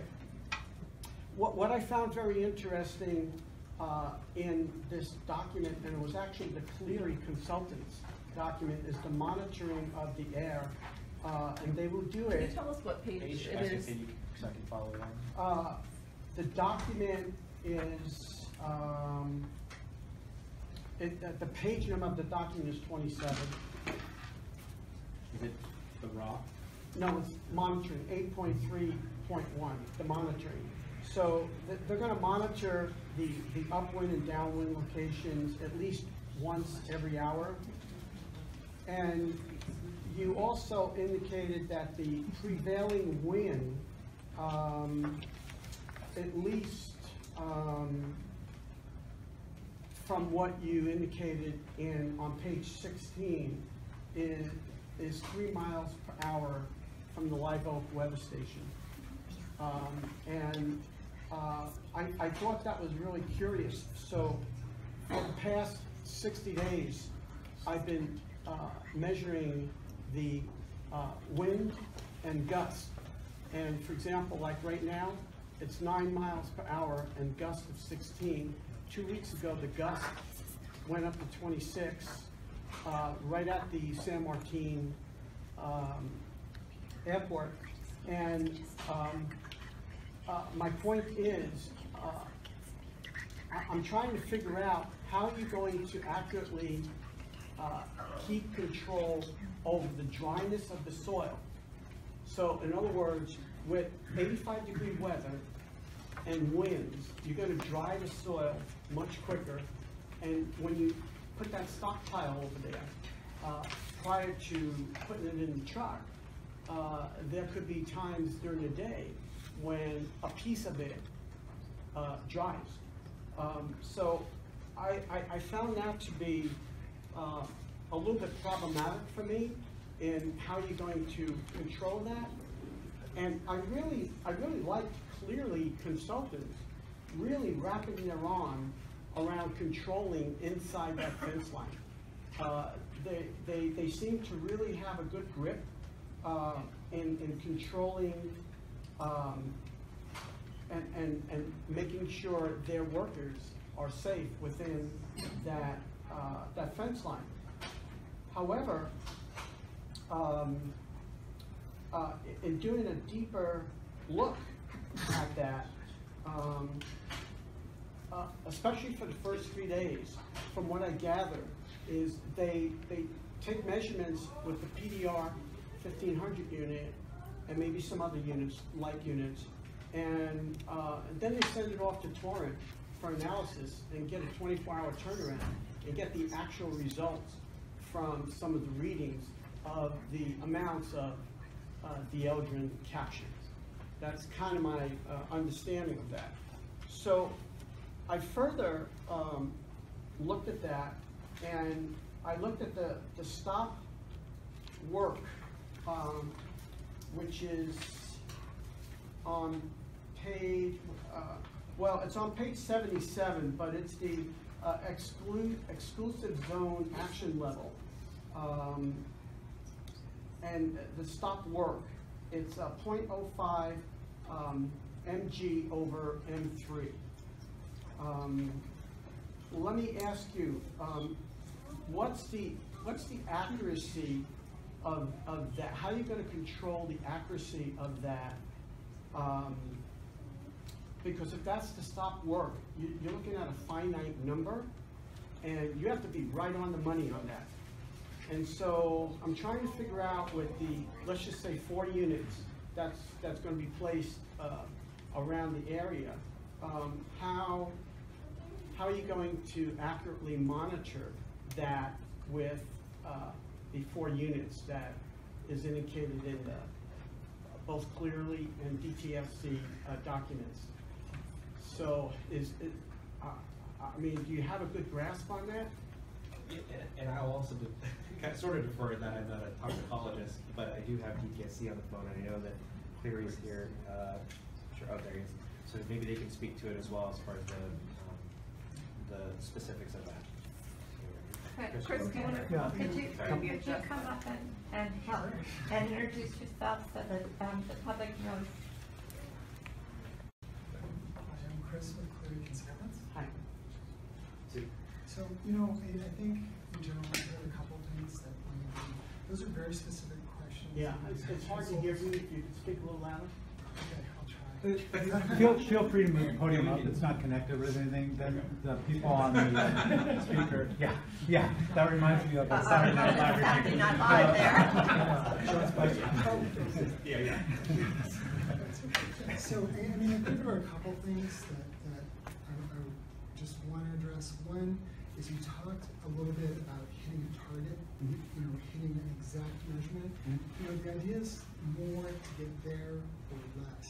I think we take all these measurements, we're going to follow protocols, and if we're getting close and to these stopping points, we're going to stop.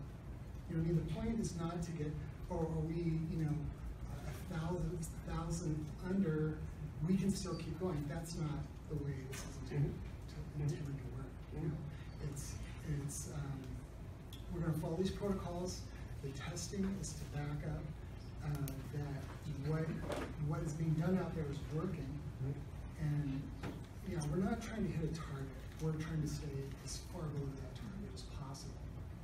And I think that was one of the, do you know the answer for the coefficient for drying of the dirt within a certain temperature with a high wind factor? Boy, that is a really, that's a very, very specific question. The coefficient drying, I mean, I think the way that will be addressed is, that's a very, okay. I'm not I'll sure. go on to the next things are drying, we have ways to measure moisture contents like that. We can measure, we have gauges to measure. I'm not defending this one way or the other. I'm just as a consultant, we can measure moisture content in 15 seconds with the dry density gauge. And I can tell you, you can see this anywhere on site, but if you want to come out and point at a spot, we'll give you a number. And so, you know, if you want to get theoretical about calculating the wind and everything, I just wanted a general, because I looked at the stockpile and it says, okay, you have 85 degrees, you have winds gusts, you know, there's going to maybe be, you know, something that's going to dry out within a short period of time, and I just kind of wanted to get a gauge on how you're going to do it. So I would say, I'll answer that. So I would say, you see a situation like that, you have people that are full-time, you see a situation that could potentially be a problem, you take a gauge measurement, it's getting close, you cover it. Okay. They're not going to be working on the whole thing all at once. We're going to be addressing individual areas. The rest of it will be the same as if the field was open. Yeah, okay, Chris, what's the chamber size of the PDR 1500 where it captures the particles? I can get that for you. That'll be in a manual. Maybe I'll have to pull that. What's the accuracy of the PDR 1500? To give you an exact answer, I'll have to find that as well, but I can't answer. Okay, so I called Thermo Fisher. I spoke to the technical solutions department. His name is Rich, in Massachusetts, and it's a 1-inch chamber by 3 inches long. And I explained I want to measure like a certain piece of property, the ambient air and particulates in that air, and we got to discussing it a little bit more, and the plus or minus accuracy of that unit is 5%. So I'm saying that because I brought in, so we want to meet that target, and I really applaud you for protecting your people within that site. My interest is protecting the people outside of that site. That's my whole focus. How with this wind, maybe drying the air and you know, picking up some dust and going into the neighborhood, that's my focus. How are we going to keep that surrounding neighborhood safe? So I further discussed it, and I says, well, we're going to have about 4 units on a couple acres. And he basically stopped me right away. And he says, well, what's the confidence level that you want in measuring particulates? And I said, well, they're shooting for about 95% confidence level. And he says, well, 4 units is just not going to do it. He says, here's what I would suggest. I'm sorry? This is Thermo Fisher, the expert at Thermo Fisher. So, okay, let me finish, and then I promise I'll hand it over to you. So he told me that for 9 acres, you would square it, and you need about 81 units to effectively have a confidence level of 95%. And I says, are you sure about that? So he spoke to somebody else. So maybe we could cut that down to 40. The reason I'm saying that is you only have a 1-inch chamber that has to capture particles that are minute, and there's no way you can effectively, with 4 units, capture particles before it reaches outside of that unit with some of the factors I've cited to you. And again, I'm concerned about the outside community. I think you've got it nailed inside that fence line, but I'm concerned about outside that fence line. And what I know about testing equipment The purpose of that is to be found outside. The purpose of this whole setup is to be found outside. But my point is, 4 units is not gonna cut it. It may cut it for a little area, maybe if you're doing an acre or 2, but, yes. That's how we're breaking up the site. So we're not disturbing all 8, 9, 8. Just to be clear, I think that's assuming we came in with massive equipment to do it all at one time. I think that's to the point of control. That's the whole point of the control process, is that it be done in incremental. Correct me if I'm wrong, because I think that we're taking the whole proposal of the project through the remediation efforts to only attack areas in a factor which we can control and not to go beyond that. Well, So, again, just take 1 acre, and according to their recommendations, it's going to take a lot more than 4 of these units. And then if you look at the tracking of the trucks, you would probably, and I'm not the expert, I'm only looking at how are we going to protect that outside area. You would want a unit right before you enter the wash area and right after the wash area. And then speaking about the gravel, how are we going to offload that water that we're washing off everything? So my point is, I understand you're going to do small chunks at a time. It's going to take a lot more than 4 units to, fully protect. So I just wanted to share. I think that question can be answered how that for, it's kind of beyond what I can do. Okay. There's soils involved, and there's a reason, and perhaps that reasoning would satisfy. I'd also, if you don't mind, if you could provide that, if it's possible to provide that, that person to speak to as well, and figure out what they're basing their recommendation on, and then I can provide back. Well, remember, you have a 1-inch chamber. Yes. That only. If this was like a bigger chamber that you can capture, it would be different. But he was recommending every 2 to 3 feet if you want a 95% confidence level, and maybe go to 4 and 5 feet, every 4 and 5 feet, if you want less of a confidence level. So this was from their mouths, not mine. Or, we can find that out and find out what the answer is, how much is needed if it's not 4, and then that can be done. Right, but to see, you're the expert, DTSC is the experts.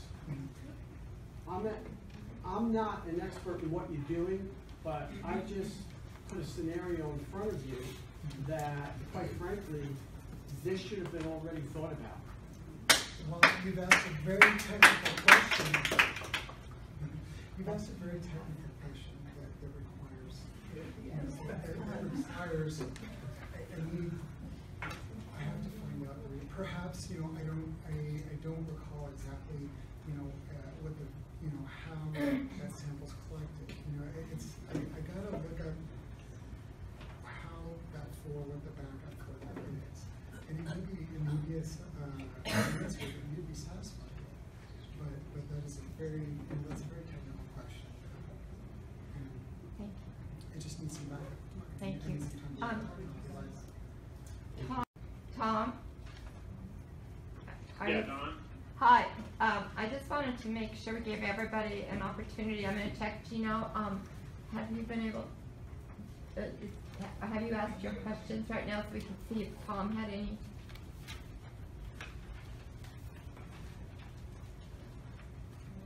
Thank you. Gino, did you have more questions? No. Oh, thank you. Okay, Tom, did you have any questions you'd like to ask? Yeah, thanks, Don.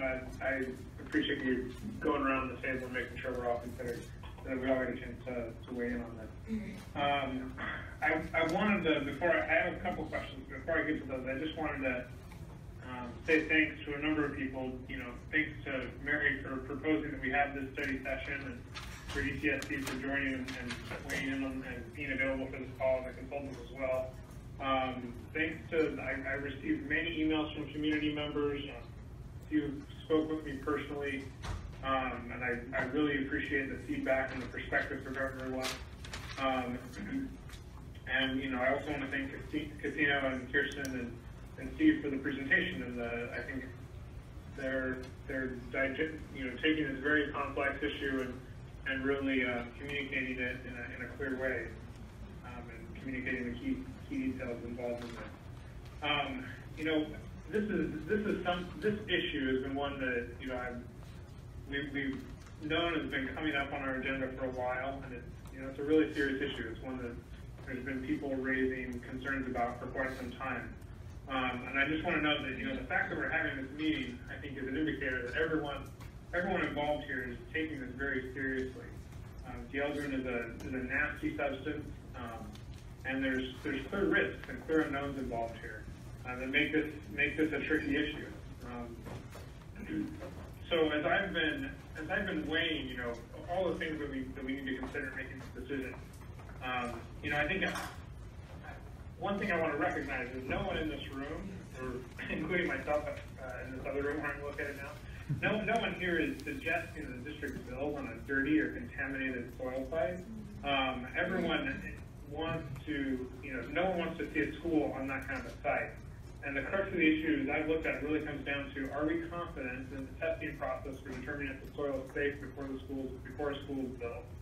Are we confident that the off-haul method is effective and safe for the community? And so, that, to me, that's the core issue here, is do we trust that the things laid out in the raw, that if we follow that plan, that the site will be clean and that the cleanup method will be safe for the community? And so, for me, the main question I want to ask is, in the presentation Casino gave, where he talked about the different measures that will be taken to ensure the safety of the off-haul process. There was a number of things that were listed in terms of the fencing with cloth put up to block dust, the dust monitors, the wetting of the soil. I'm not a toxicologist, nor am I a geological engineer, but those seem like reasonable measures. What I'm really curious in hearing is not, I think those measures are clearly laid out. What I really would like to know is, what is the district going to do to ensure that those processes are followed with fidelity?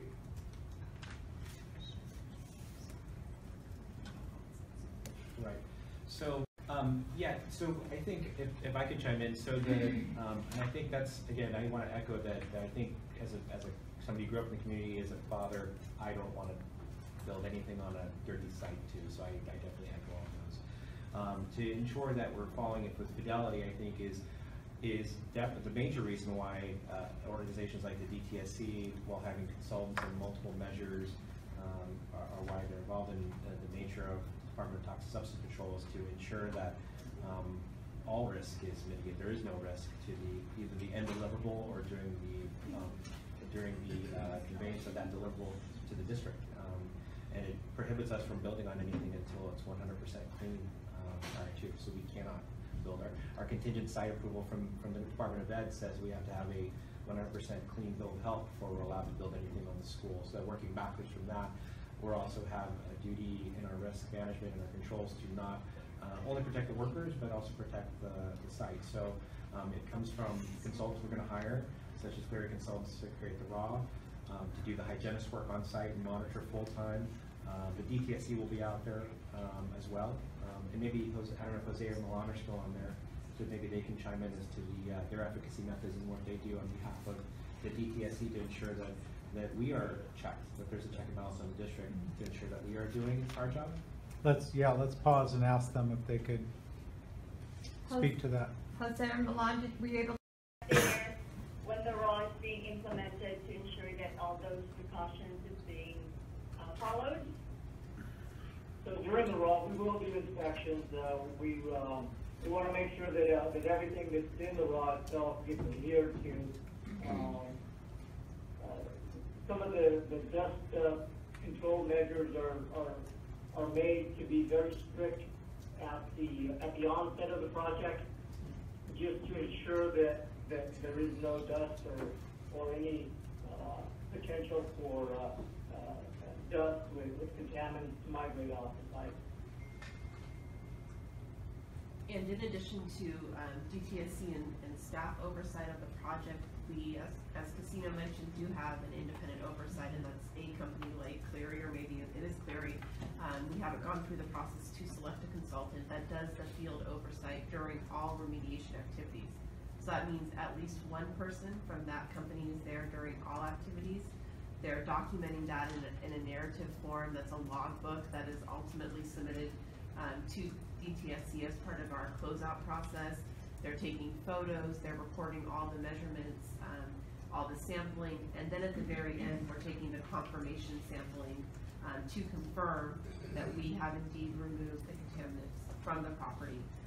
So that's the role of the independent consultant, is to do all of that work on behalf of the district, and then to share that information with DTSC as part of our closeout to make sure that we've implemented the RAW, as well as DTSC being there to oversee the oversight. Probably not daily, and our consultant will be there every single day, but DTSC will be doing field monitoring as well as a district. And I think also Go ahead, Tom. Go ahead. Just the one follow-up I have is, and in that monitoring, and the people that will be monitoring this, what's the process for pulling the red cord? You know, if something is amiss, what's the process for making sure that that's immediately corrected? Well, our consultant talked a little bit about that, but Casino, could you? I was almost going to Yeah, defer to it DTSC. stopped work. I mean, if you get close to the red line, it stopped work. It does exceed whatever the maximum speed is, you stop work. If you see visible dust, you add more water. And like Chris had mentioned with Clear Consultants, the goal is not to be up to that target line, it's to be way, way below. So as we start to see trends of winds, as we're all collectively working on the project, we're all going to be self-reporting to each other to make sure we don't even get close to any of those dates. So when we give that schedule of like a 45-day period, it's not like a regular construction bid where we're telling the contractor you have to be done in 45 days. There may be things where winds prevail and we may not be able to work on the site for a day or two because we have to work when it's safe. So there could be things of that nature. The 45 day was an estimate, but we're not, the project is not set up to create more risk by just saying we have a 45 day stop and we have to get this thing clean. We have to follow all the procedures that's outlined in the law and every oversight by the DTSC. And if I could add one thing to the person that had the questions regarding the soil drying out, I believe that the law says that the soil will be moist, and when it's stockpiled, it gets covered. Tom, did you have any other follow-up? It's being excavated, but the soil gets wetted down, it gets stockpiled. If it doesn't get moved immediately, it gets covered. Thank you. And I think I'd like to just chime in. So real quick, Tom D, I think the reason why from the last week, we mentioned it in the last meeting, is that when staff had to take all these different and work with DTSC on all these different methodologies, we kept coming back to excavate for this dig and haul method because of the bioremediation factor. You know, it's a proven method that takes it out. It's the end deliverable wouldn't have any reason not to change. It is a fixed action. So it is gone, and that's what else it is doing. So. Additional questions? Could I ask one question? Oh, yeah, go ahead, Come back to you. How about you? You're still there. Directing traffic. I guess maybe I'm directing this towards Casino, but probably DTSC, Jose and Milan. Is it accurate to state that the school land will be safer or cleaner than any of the residential land around it? I'm sorry, could you repeat that? I said, would it be accurate to state that this land that we're going to build the school on will be cleaner and safer than any of the residential properties surrounding the school property? You know, we can't say that. What we can tell you is that the confirmation sampling will show that the soil will be as if it would be safe to have a residence there. We haven't tested the outside soils. We don't know what the neighbors are going to tap themselves.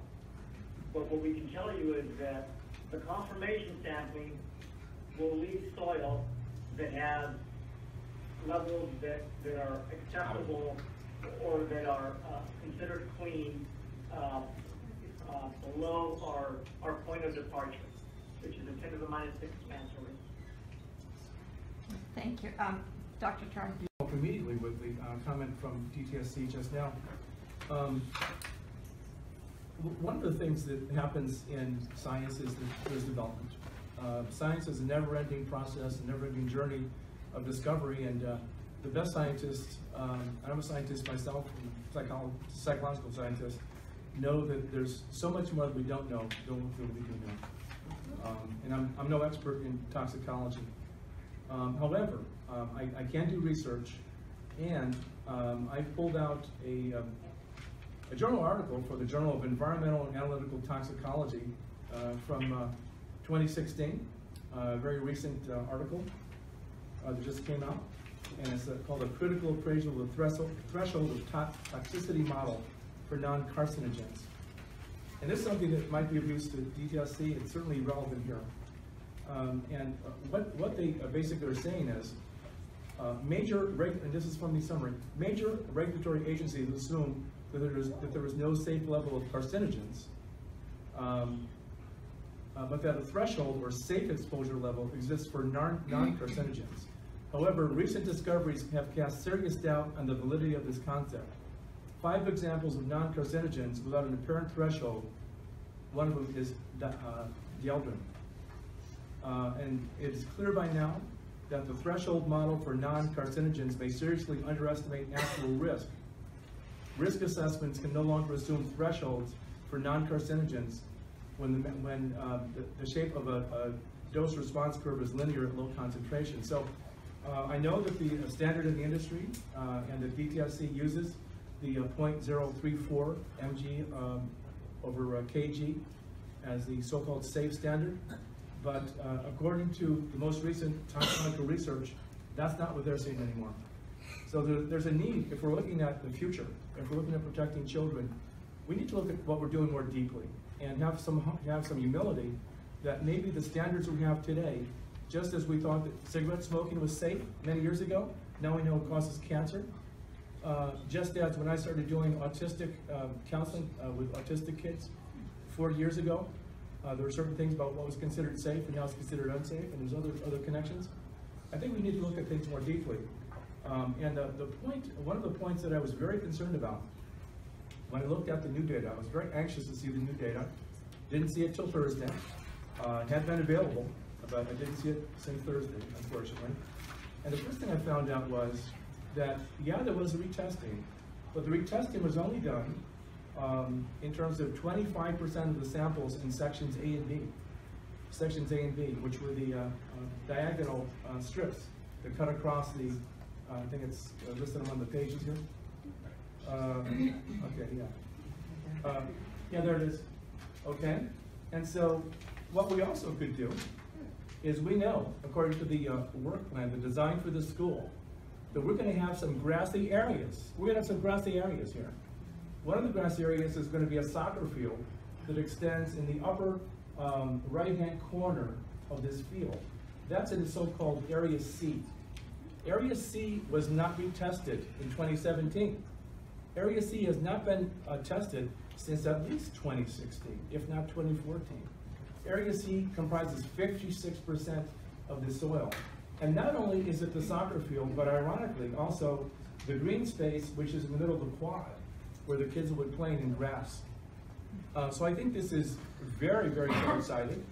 I think that before this board can confidently go forward with any kind of vote tonight on any kind of an award of delegation, we need to get this retested to see exactly what we're dealing with here, because at this point, the plan to go forward is to take out one foot, essentially, in the Area C.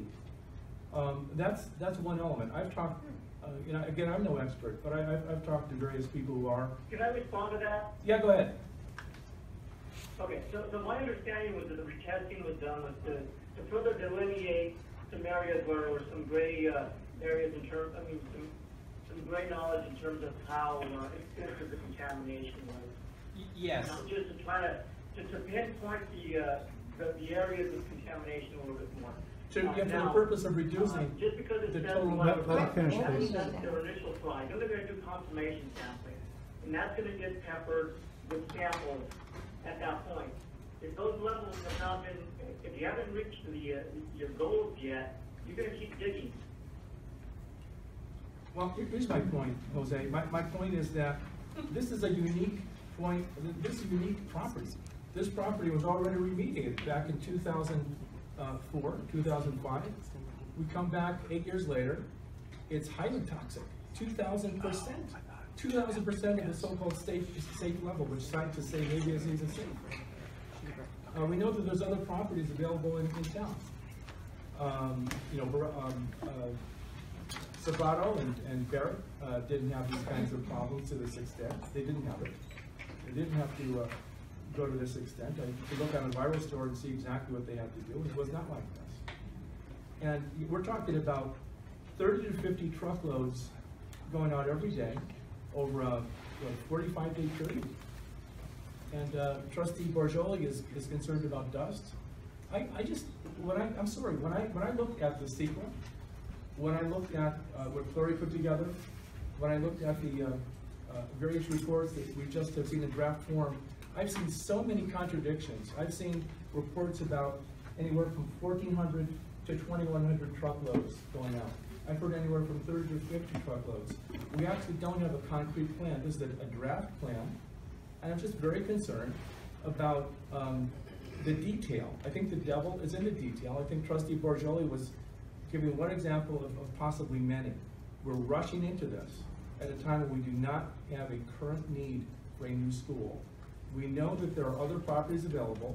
The mayor of Morgan Hill says the scare tactics of talking about 60,000 or 50% growth in our population that the superintendent spoke about a few weeks ago at the Facilities Planning Committee are false. It's simply not the case.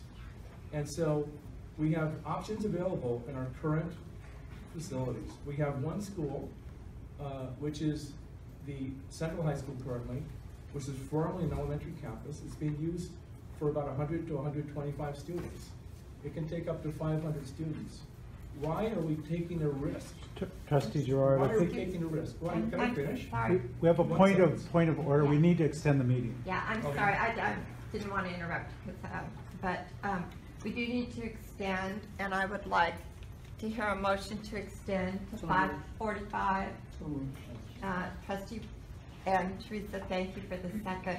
Janie, did you get that? Ron first and Teresa second. All those in favor of extending? Aye. Opposed? Thank you, trustees. I'm sorry, Dr. Gerard. And then, So if I could you, finish my sentence. oh, Tom, I'm sorry. Forgot about you, Tom. How do you vote to extend? Thank you. Aye. Aye. Sorry. So I'll wrap up. My question is somewhat rhetorical, but there is a point, and that is we as trustees have been presented with draft documents. I don't understand the timetable rush. It seems like there's a lot of questions around on the table that are very important questions. I have some, many of us have some. We're being asked basically to vote on whether or not we build a school right now. I feel like I have a gun to my head.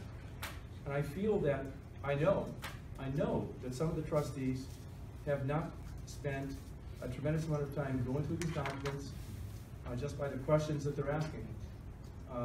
Because it's a very, very, very complex issue, very, very complex. And I don't know why we were in such a rush to do this. And I'll just end at that point. I don't know why we're in such a rush. You're good to you could respond. I was also wondering about the field, and Trustee George just referred to a grassy area in the middle. Yes, I see it. So could you respond to that? Which portion of the? Both. Is there a grassy area, and there is a soccer field, and then what, after you off-hauled, what's the deal with the open space with grass and dirt? Sure. Yeah, let me. What are the further protections? Sure. There's a few points that I was trying to take notes on Trustee Gerard's points as we go through. So to kind of echo what Jose with ETC said, there's continual testing that happens throughout. So while even though we show that one area which is a foot or less, which is based on discrete sampling, which showed many of the areas not even having dieldrin in those particular areas. And the reason why we targeted sort of that center area is because that seemed to be the highest concentrations, yet the samples are spread out, if you can imagine, throughout the parcel. And so there's that area we're concerned throughout because we have enough samples in those areas. But there is continual sampling throughout the process. So once we go down a foot, we're taking samples while we're working. So I just want to be clear that it's not that just because we took samples now we're kind of done, and we're only going to sample that one same spot that we're marking out. We're sampling throughout the process and checking as we go. With regards to the field space, yeah, there is a grass field that we're showing in the planning component for a soccer field area towards the south or east end of the property. And as far as, are you asking about protections of the yeah, and will soil sampling continue in the dirt and grass areas over time? Well, with the off-all method as opposed to the bioremediation method. So the bioremediation method is something that's a formula that's created that breaks down the material and then has to have these protections over time to ensure that it works to the degree from what I understand about it. And the reason why all schools do the off-all method is because you physically remove all of the damage from the soil. So you keep digging into what Jose said. If you go down and you keep digging and you sample another 2 feet and it's still there, you keep digging. And what we've done is taken core samples down 4 or 5 feet and have recognized, okay, we're only digging maybe in the top 6 inches in that area or not at all. And so, and when we're not seeing any hot spots or any areas where they're assuming that we're gonna do the whole site and we're gonna off-haul it so that physically the components will not be there anymore. And then we're gonna go back and test 4 or 5 feet down from the foot that we've already off-hauled to ensure that there is nothing still existing in the area. So there would be no ongoing testing if there was nothing physically to test for, unless we found something, in which case we would not be allowed to build a school. We'd have to keep testing until we got to the point. So it wouldn't be like there would be some threshold at which we could continue to build because there was one dirty sample and many clean samples. We would have to keep going until all samples were clean before we could move forward. Makes sense. One more comment, and then I'd like us to move to B2 so that we are able to finish our meeting on time. So then answer the question that between 2003 and 12, the Elgin came back with a ferocious roar, no explanation. And so if you off-haul here, what's to prevent the Elgin from coming back in 4, 5, 6 years from now? I think several of us can answer that question, but the remediation for the soil back when they first approved the site in 2005, I think it was to apply a treatment of chemical to the soil, not to remove the soil. Right. This is to remove the soil. So again, the water level, I know you think this is maybe a joke, but you know, worms could transport Elgin, worms could store Elgin. What's to prevent something, the water table can get another rainy season like we had? What's to prevent that water table from rising? I mean, we just had one of the worst winters I've ever seen. And I sure would have liked that Area C to be retested to see what results were in there, considering the water table and the rains we had. Maybe that could have been an answer for us back between 2003 and 12. There was a rainy season, and maybe that could have, you know, brought back the Elgin. So I think a lot of answers could have been answered if we took samples in Area C, right where this soccer field is. Again, now I'm changing gears. Now I'm trying to protect the kids.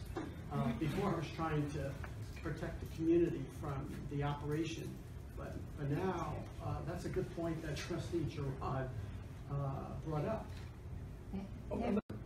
We are not, this proposal is not removing all of the Elgin. It's not. It's reducing the amount of Elgin down to what the state, what DTSC considers to be a safe level, which the toxicology scientists today say, you better question that if you're a regulatory agency. Let's remember that. And caterpillars, there are approximately 250,000 to 1 million caterpillars per acre. I've done some research on this. It sounds funny, but I've done some research on it. And caterpillars ingest dieldrin as old as 45 years old dieldrin. I talked to a geotechnical engineer in Southern California, and he told me that one of the potential reasons why we had this upsurge was certainly the bioremediation, as the superintendent just pointed out, but also the bioaccumulation of caterpillars. I went to this land site. I went to Pete Road land site during the heavy rains in February to see, oh, there must be lots of runoff, right? Because we were having flooding after February 20th, after they'd done the testing. There was no runoff. All the water was getting absorbed into the soil. The soil is porous. If the soil is porous, what does that mean? That means caterpillars can come up and go down. 250,000 at least per acre. Maybe 3 million caterpillars. The dieldrin's not going anywhere. This doesn't melt like snow. You can mix it in water. It's still there. It's like little rocks. That's why this stuff is dangerous, folks. And the plan that I see here, first of all, it doesn't give me great confidence in terms of execution. I'm sorry. I trust everybody here. I think everybody here is of good faith. Okay, that's not the question. But I have concern about the technical implementation and also what we don't know, what we do not know in terms of science. Let us not be so arrogant to think that our level of 0.034 in 2017 is still going to be a safe level in 2035. That's what I'm concerned about. That's what I'm concerned about. Madam President, how much time do we have left? I say one or two things. Okay, Mr. Wolf, and then we're going to move to B2, and Yeah. then we're going to move on. Thank Most you. of you know I've been in the school district for quite a few years, and what are we going to do with these new classrooms? Why are we building these new classrooms? I've sat through double sessions in this district. I've sat through where we had 7 through 9 kids in a middle school. I don't ever want to see double sessions. I don't ever want to see 7 through 9. I want to see where we have room for new programs in this district. And we don't have room for new programs. We have a beautiful site for alternative education. We have 5 programs at that site. There's no reason why any student should not graduate from our schools, and that's because we worked on that. Yes, we do need room for students in this school district. I'm not going to go out and predict and go out on a limb and say, well, in 20 years from now that we won't have, the growth's going to come from somewhere. I can't drive in this town anywhere that I don't see condos, single family dwellings, you name whatever it is being built. Now, somebody's moving in with kids. And I don't think right now we see a charter school on the horizon. We all know that in 2012 to 2015, we had a couple new schools come in, and they were charter schools. And yes, they took some of our kids, and yes, so did Charter School Morgan Hill. So that's where some of those 400, 500, 600 kids went. So we are all here, each and every one of us, in every item that comes up in every school for the safety of the students. There's no question about that. I received many letters as well as my fellow board members. This is a heavy question to weigh. I went in and spent, I don't know how much time researching the Department of Toxic Substances Control. We are the only state in this country that has a department like that. Just south of us in Salinas, a new high school is being built on farmland in which they had to truck away truckloads and truckloads of contaminated soil. And yes, they are doing it. Is it the exact same situation that we have? No. But it's happening, and this Department of Toxic Substance Control has worked with thousands of schools since the year 2000. Every situation is a unique situation. There's no question about it. That's all I have to say. Thank you. To item B2, sorry, let me flip to read everyone. B2 is approve delegation of authority to award the remediation contract for SG Borello Elementary School. And we do have some speaker cards. Armando Benavides? How many minutes? How many minutes? I think, Mr. Benedict, I'm going to say 1 minute per person because we're getting so tight on time this evening. Okay, so thank you, board members. So I want to say that we talked about the role of the board, and she gave about 5 minutes, but we also have a very important role of the board, which is to listen to parents, listen to parent input, and every parent that I've seen here today has basically spoken about some serious concerns in regards to the exposure of our teachers and our students regarding toxic material. I just want to talk regarding the demographic that are shown. Here's a map from the Santa Clara County, the California Board of Education that shows the demographics over time for our schools. This is Nordstrom. Back in, it looked like it's gone up as far as 749 people. It was low. 2011, it was 631, and that is where we're at right now. Capacity is 731. So you see that the demographic, we have capacity. We have also emptied our 6th graders into the regular school, so we have a lot of capacity there. If you look at the demographics of all the schools, we are below capacity right now. I hope that you would confess it. Thank you, appreciate it. Someone, are you going to tell us who you're going to give it to, who you're voting you're going to give it to, or not? Yes. What's the vote? Can you tell us what you're going to vote on in this section? Yeah, we will, thank you for that comment. We will not comment. That's during not my public. comment. My question is, I don't know what Thank I'm you. comment on. I'm writing it down. We'll come back to it. We can't enter through this now to public comment. It's hard to comment on what you don't know you're commenting on, but I'm going to come back to what was just said. I'd like you all to go and look at what developer fees can cover. Developer fees can cover both construction and reconstruction.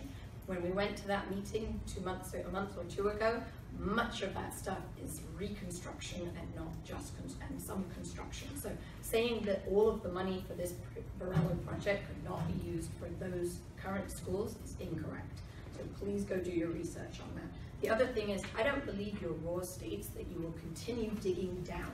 If you find deodorant 3 feet down after you've moved 3 feet, that you will continue digging 20 feet down if there's deodorant 20 feet down. We have no idea how much that's going to cost if that's the case. Surely you would test as far down until you stop so that you guys know what you're paying for before you start even remediating. Seems ridiculous. Thank you. So I would ask that you postpone your vote of whatever you're going to vote on now because you don't have the information that you need. C, failings. Wildemar, a city in California where a residential complex of large houses was built on toxic soil, where DTSC kicked the can down the road to a different agency and asked them to monitor air when it was actually soil that needed to be oversaw. Richmond, DTSC allowed the company to pollute the surrounding area on expired or temporary permits. They did not pose any fractions on the company, which was Chevron, did not properly assist the community to limit the dangerous adverse reactions to the pollutants. Now we have Exide, which is still going on. DTSC knew about the improper waste management on a battery plant for 33 years. Penalties were not assessed until the last 2 years that the plant was up and running because of the community involvement and knowledge. The department only used its strongest enforcement tools after outrage over air pollution boiled over in 2013. So regulators relied on negotiated orders, settlement agreements that company documents referred to as consensual resolutions. DTSC is failing those communities. I have reached out to the community working on the Exide movement, and they are still not performing and doing their job the way they're supposed to, even with oversight. And as Senator De Leon has said, if they are failing to properly oversee the cleanup, they will move forward with legislation to dismantle that agency and rebuild it from the ground up.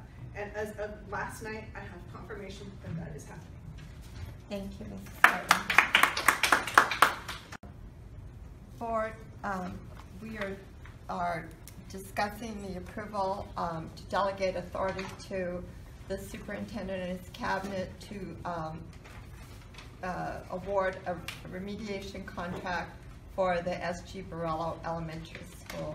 Do you have any further comments, Mary? I have a question for Jose and a comment. Okay.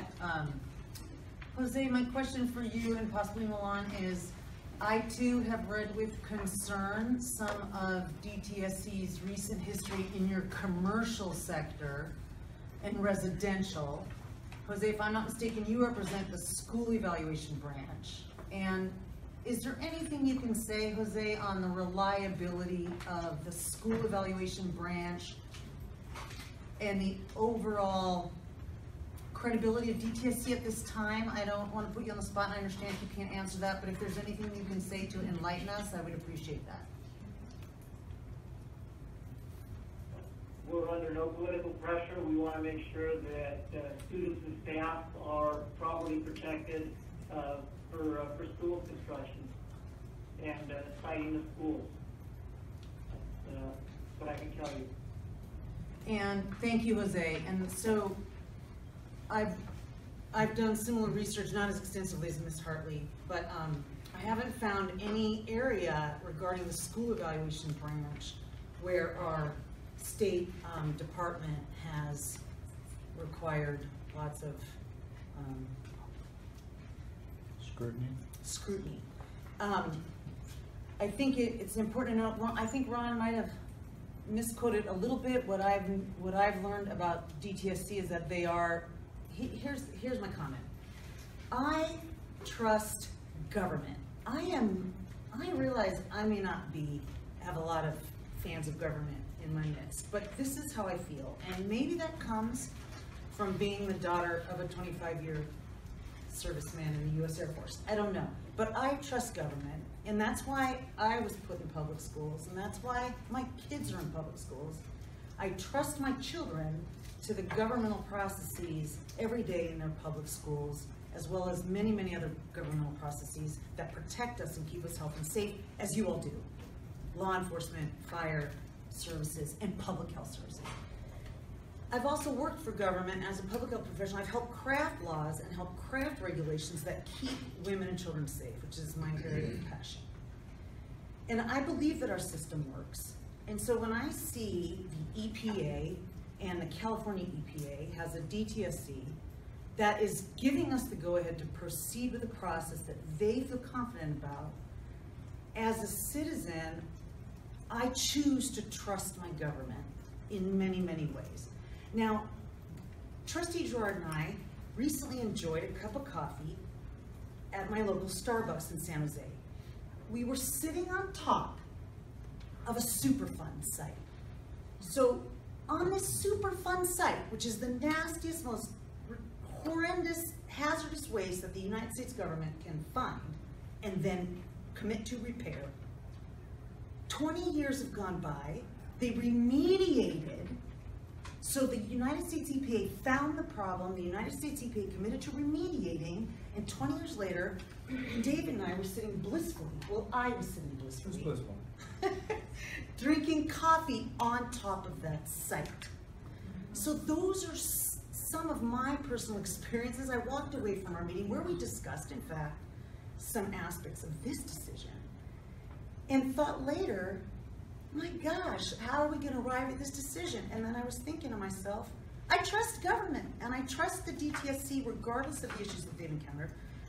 I trust their process and what our district is doing with the school evaluation branch of the DTSC, which is part of the California EPA.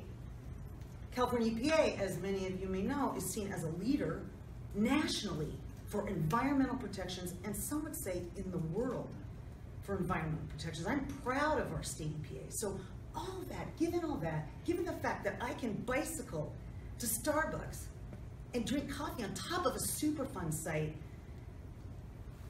makes me think that this process that we're going through and what the goals and the standards that DTSC is holding us to, their school evaluation branch, are goals and standards and a process that will be rigorous.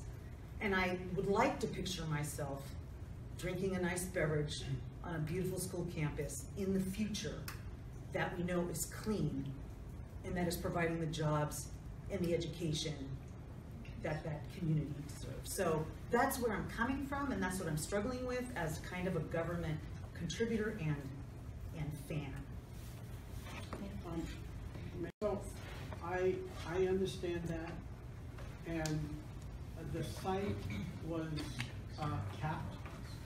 And if you look at another site, Marinari Orchards here owned in Milpitas, very toxic, extremely toxic.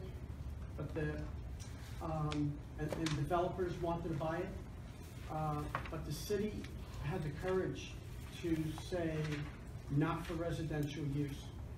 And what happened was they finally sold it to commercial builders that, with the agreement that they would cap the entire site. So they couldn't sell it to developers, residential developers, but they sold it to commercial and capped the entire site. And that now is called the Great Mall. So, you know, people walk on the Great Mall every day, but that was a capped, very contaminated site. We're talking about a school here, completely different than a Starbucks location, or off of Cottle Road or in Milpitas. So I just wanted to make that comment. Thank you, Mr. Borello. We need to extend to 6 p.m., please, and then I will call for the question if everyone has made their comments. A motion by Ron and a second, but thank you, Teresa. And Tom, we're going to vote to extend. All those in favor? Aye. Aye. Thank you, Tom. That's 7-0. Aye. Thank you. Any other last comments anyone would like to make? Yeah, I have one final comment. It wasn't blissful, wasn't a very blissful time with Trustee Patterson. And I respect everybody here at the table and all the community members who come. And you know, we may not be moving in a direction that the majority of the community may want today, but that's just how it goes. We do have some protections, there's no question about it. I think that our vigilance that we're showing will bear good fruit. I do want to say, though, that if any trustees feel they have not had sufficient time or don't know enough, or if they're on the fence, if they're 50-50 and maybe leaning in one direction or the other, that they absolutely have the right to abstain if they feel that way. And that's just as courageous a vote as voting yes or no. And certainly, whether you vote yes or no, it's not going to make you more or less a friend of mine.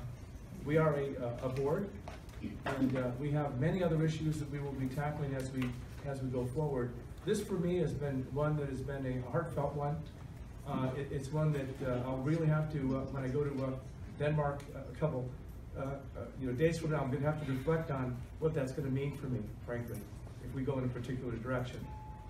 Because government service is very stressful. I'm a cancer survivor. One of the reasons why I decided to get involved in this is because I did not want anybody to go through what I have gone through and what I continue to go through as a cancer survivor. And that's about all I have to say. And again, I respect everybody here, and you may disagree with me, but that's okay. We're still friends. Thank you. Thank you. In your 40 years of service to the district, my thoughts always were what's best for kids. And I think that we've had a really healthy discussion, and I appreciate all the staff input. I appreciate our speakers online, our consultants that have participated. And I would like to call for the question, could I have a motion to approve the delegation of authority to award the remediation contract for S.G. Borello Elementary School? Okay, Ron makes the motion. Will someone second? Second. Thank you. Mary seconded. All those in favor? Aye. Aye. Okay, do we need to do a roll? All those opposed? Nay. Nay. Okay, Roll and call, please. Roll call. Sorry. Go ahead, roll call. we'll do a roll I'm call. down over here, so I need. It's okay. Okay, That's okay. Tom Arnett, how do you vote? I said aye. Aye. I said aye. Thank you. Dr. Gerard? Nay. Mary Patterson? Aye. Gino Borgelli? Nay. Ron Wolf? Aye. Myself, aye. Teresa? Aye. Nay? Yeah. Did you get that, Janie? Okay. Thank you, trustees. We'll adjourn our special meeting. Thank you. Thanks, President Weaver. You're welcome.